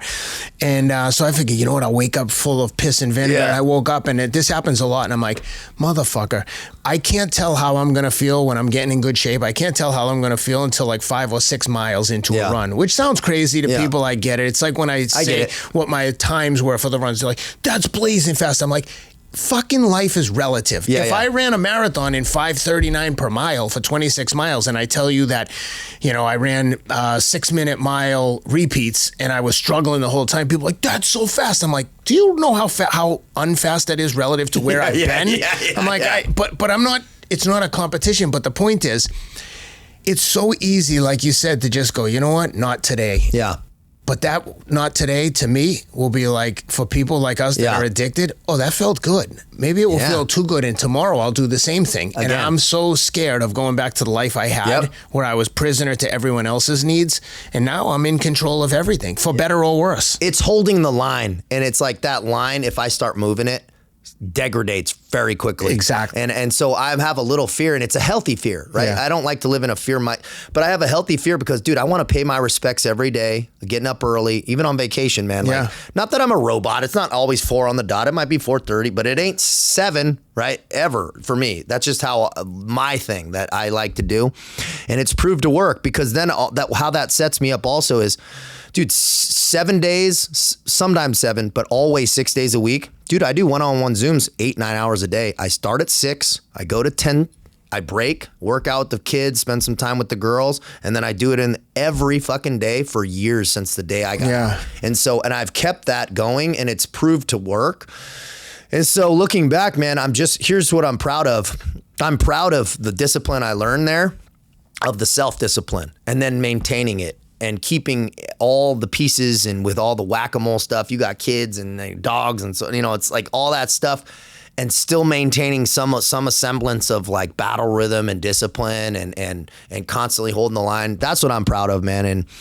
And I try to lead by example and show some other people some things that have worked for me, and some outside perspective and reframing and fucking having that good positive lens. Not a fake fucking cheerleader, but just a positive, grounded optimism that I find is, I wish more people could touch on, but it's on the other side of fucking hard. Like, which is, I love the fucking name of that, because you cannot get around the universal homage required to be paid to experience that euphoric feeling. And it's on the other side of fucking hard. I like that title resonates with me so well, man, of your book, because there's no way around it. There's no way around it, man. I always tell people, dude, if it was easy, like if they want to run a marathon, they want to lose weight. I said, listen, if it was easy, every idiot would already be doing it, and it wouldn't be fucking cool to like be good at something that's hard. Yeah, it would have no meaning. All the good stuff is you have to do hard shit. Yep. Starting a business, being married, it's fucking hard. Yep. Being a dad is hard. Yep. I know on paper and on social media, it looks like a fucking highlight reel, and people always like, you're such a great dad. And I always feel like a fraud, because I'm like, I just got done screaming at my kids irrationally because they left fucking ramen noodles all over the sink. You know what I mean? But I'm like, you have to keep that in perspective, recognize who you are. What's really dangerous is when people like you or myself have a little bit of success in one area and start to think, I'm fucking special. Yeah. Like, you know, we just went through your whole fucking life of all the mistakes mistakes you made, things. And if you start to think like, oh, that's all behind me, that could never happen again. Nope. And you see people do it, I'm like, this guy has like clinical narcissism. Yeah. But I'm like, that's why I say when people see the highlight reel, they're like, oh, you're such a great husband and dad. I'm like, are you crazy? Yeah. I'm like, fucking everything's on fire here. I'm holding it together. But they're like, those runs were so great. I'm like, do you know that I'm surviving, right? Yeah. I'm not, I just barely made it. I'm surviving. Yeah. So if people want to get in touch with you for the coaching, because it sounds super interesting and it sounds like people are having tremendous success. Otherwise, you wouldn't get more clients and it wouldn't continue for years at a time. How do people get in touch? What's the process? Best way to get a hold of me is taylorcavanaugh.com. Right, that contact form goes right to me. I don't outsource. I don't AI. I do this by design because I want to see people coming in my pipeline and see exactly what the fuck's going on. Yep. And I hit people up personally, you know. So and just so they know it's me and it's not some bullshit. Yeah. And so taylorcavanaugh.com. Once again, it has different things you can select if you just want a hour consultation or you want formal programming. It's got different things you can look at. My Instagram, TCAV Official, which I'm on there and I do a lot of daily posts and workouts similar to you, you know, just words of wisdom while you're working out and lifestyle stuff and keep it fun. And I'll post some of my morning workout and mindful stuff. And my YouTube, Taylor Cavanaugh, TCAV TV, where I dive into kind of some deeper principles. I actually just did a story 300 today. It was 300th time I set it down, man. From that Foreign Legion barracks room was the 300th episode today. I did it, the title on The Power of Repetition is the name of the title, The Power of Reps, right? Which is people overestimate intensity and underestimate consistency. Yeah. And that's like a piece of my life. It's like when you go running, when you do this, you push yourself, but to the point where you can do it again tomorrow. Yeah. Like that's the key. People go do CrossFit or try these different things and they go fucking crush themselves for 6 months and then they're laid up for a fucking year because they burn out. Yeah. I go, well, what's the point? I want something that I can do till I'm 80. Yeah. That's the type of plans I like to build for people. And it's veterans, executives, business owners, doctors, lawyers, former operators all over the world. I got guys in UK, a lot of Australian clients, guys in Africa, all over the place, man. And I just love people who want to get better, take some honest self-inventory, and let's break it down. And so let's start extrapolating it and looking at it with a magnifying glass and see where we can tighten up in smart ways and in sustainable ways. And I'm not a dude that is like shove a square peg into a round hole. Like you got to get up at fucking 4. Not everyone's like that. No, that's right. You know, not everybody's schedule's the same. Not everyone's food's the same. And I adjust it and tailor things that make it make sense for people. I have guys from 70 years old to 18. Yeah. So it has to be different and people have different goals. To your point, like I get up early, but I never set an alarm. But like a perfect morning for me would be like I can get sleep from like 10 to 6, get 8 solid hours. Yeah. And then I get up and I get in my office and I do some like, I don't know, my brain is working. Like I'm always like, all the shit that needs to be done gets done. Later in the day, I start to get distracted. Yeah. I'm like, I'll deal with that in the morning. And then I'll go for a run around 8:30 to 10 typically. But that's the system that works for me. Yeah. But like you get up at 4 in the morning and do all your stuff. And like, I wish that for me to do that, I have to go to bed at 8. Yeah. My kids don't go to bed till 9 and they're teenagers now. And it's like, I can't go to sleep when they're fucking jumping around and making noise. Cause then I'm like a monster. Cause I'm like, who's interrupting my sleep? Yeah. So the point that I'm trying to make is for people out there listening, like you have to find the system that works for you. Yes. And no one can dictate to you like you have to do it. Yes, it has to be hard, but it also has to be reasonable. Yeah. If you have responsibilities till 10 o'clock at night, you're not getting up at 4 because if you're not only sleeping is as important as anything else. Yeah. And it's like the most important performance enhancing thing you can do is sleep. Yeah. And eat. So, but you're talking about all those things in the program, right? You're working on diet. I got guys who are oil rig workers, SWAT officers, and they're working swing shifts and shit. 4 in the morning and working. Yeah. What at its most boiled down way I can explain it is intentionality. Yeah. Let's do things intentionally and with some strategic purpose to it. And that goes into the discipline. Let's build something where it's not just fucking shoving whatever in your mouth and doing this but it has to make sense for travel, for guys that are doing different times and swing shifts and family. It all has to make sense. If it doesn't, it's fucking pointless. Yeah. So the best program in the world is one you'll fucking do. Exactly. Dude, you could have the most rock solid program. If you don't do it, it don't mean shit, man. And so that's why I go, let's find what we can do. I got guys that are injured. Dude, I've worked with clients who are in paraplegics. Really? Yeah, man. Dude, I've done YouTubes with one of my clients who's broke his neck, young kid, and so getting him to the gym, what can he do? That's I'm fucking fascinated. That's right. So, dude, he fixed his food, started tracking his macros, started doing some things that he can do. He's got 2 kids now, man. He's got two kids. Yeah, he's successful. It's a successful therapist and just an unbelievable story. That's awesome. So there's so many ways. Let's control the controllables. Let's do what we can do, and you can't do more than you fucking can do. Yeah. No, I love it. Sounds like an awesome program. What did anything stick out in your military career that I didn't ask you about that you think the audience would enjoy hearing about? No, man, I think we covered a pretty good swath. I think it's been amazing being able to serve with 2 countries, and then I did it the opposite way, go special forces to infantry. That taught me a lot. I'd say the SEALs taught me a lot about, tactical proficiency and some, it gave me some confidence, and the French Foreign Legion taught me patience and perseverance. Yeah, I would say patience would be a big one. Well, dude, I love it. I really appreciate your time. I hope a lot of people reach out to you because I think you have a lot of good shit to offer here, and there's nothing better. Nothing beats experience. And it's one thing when you get these influencers on social media that are telling you what to do, and I'm like, dude, don't fucking tell me. Show me what you did. Yeah, what have you done? Don't tell me about your training protocol. Tell me, what did you win? Yeah, what did you do? You know what I mean? Like, I'm not interested in aesthetics. Yeah. I'm interested in results. Yeah. And you have all the results, so I hope that a lot of people reach out and enjoyed the conversation. And I love talking about it. I'm looking forward to go having lunch with you and talk more about the stuff you don't share publicly. Yeah. I'm appreciative of you, Ken. I really respect your story, man, and just reading what I have and looking forward to reading your book and getting some synergy on something in the future, man. Definitely. Whether you're down in San Diego or you're in Idaho, man, we'll get something together, and I'd love to get you on a YouTube session to where we can get you in the gym, just start talking, man. Maybe you can even get me out there running, bro. Yeah, hell yeah. Maybe dude. not 10 miles though, dude. We'll cut it short.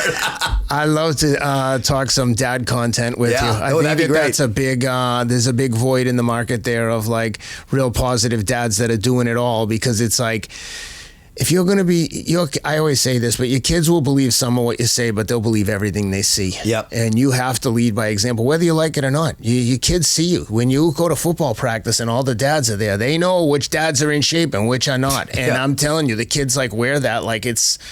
Kids get very sensitive about their parents, and you want to be the parent that everyone's proud of. You don't want to be the dad with tits, dude.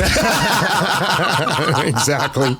Well, dude, thanks for doing this. Guys, thanks for being with us. Check them out everywhere you find all the social media channels. Taylor Cavanaugh, the man. Thank you, brother. Thank you, bro. Thanks for being with us, guys. Please like and subscribe. Boom.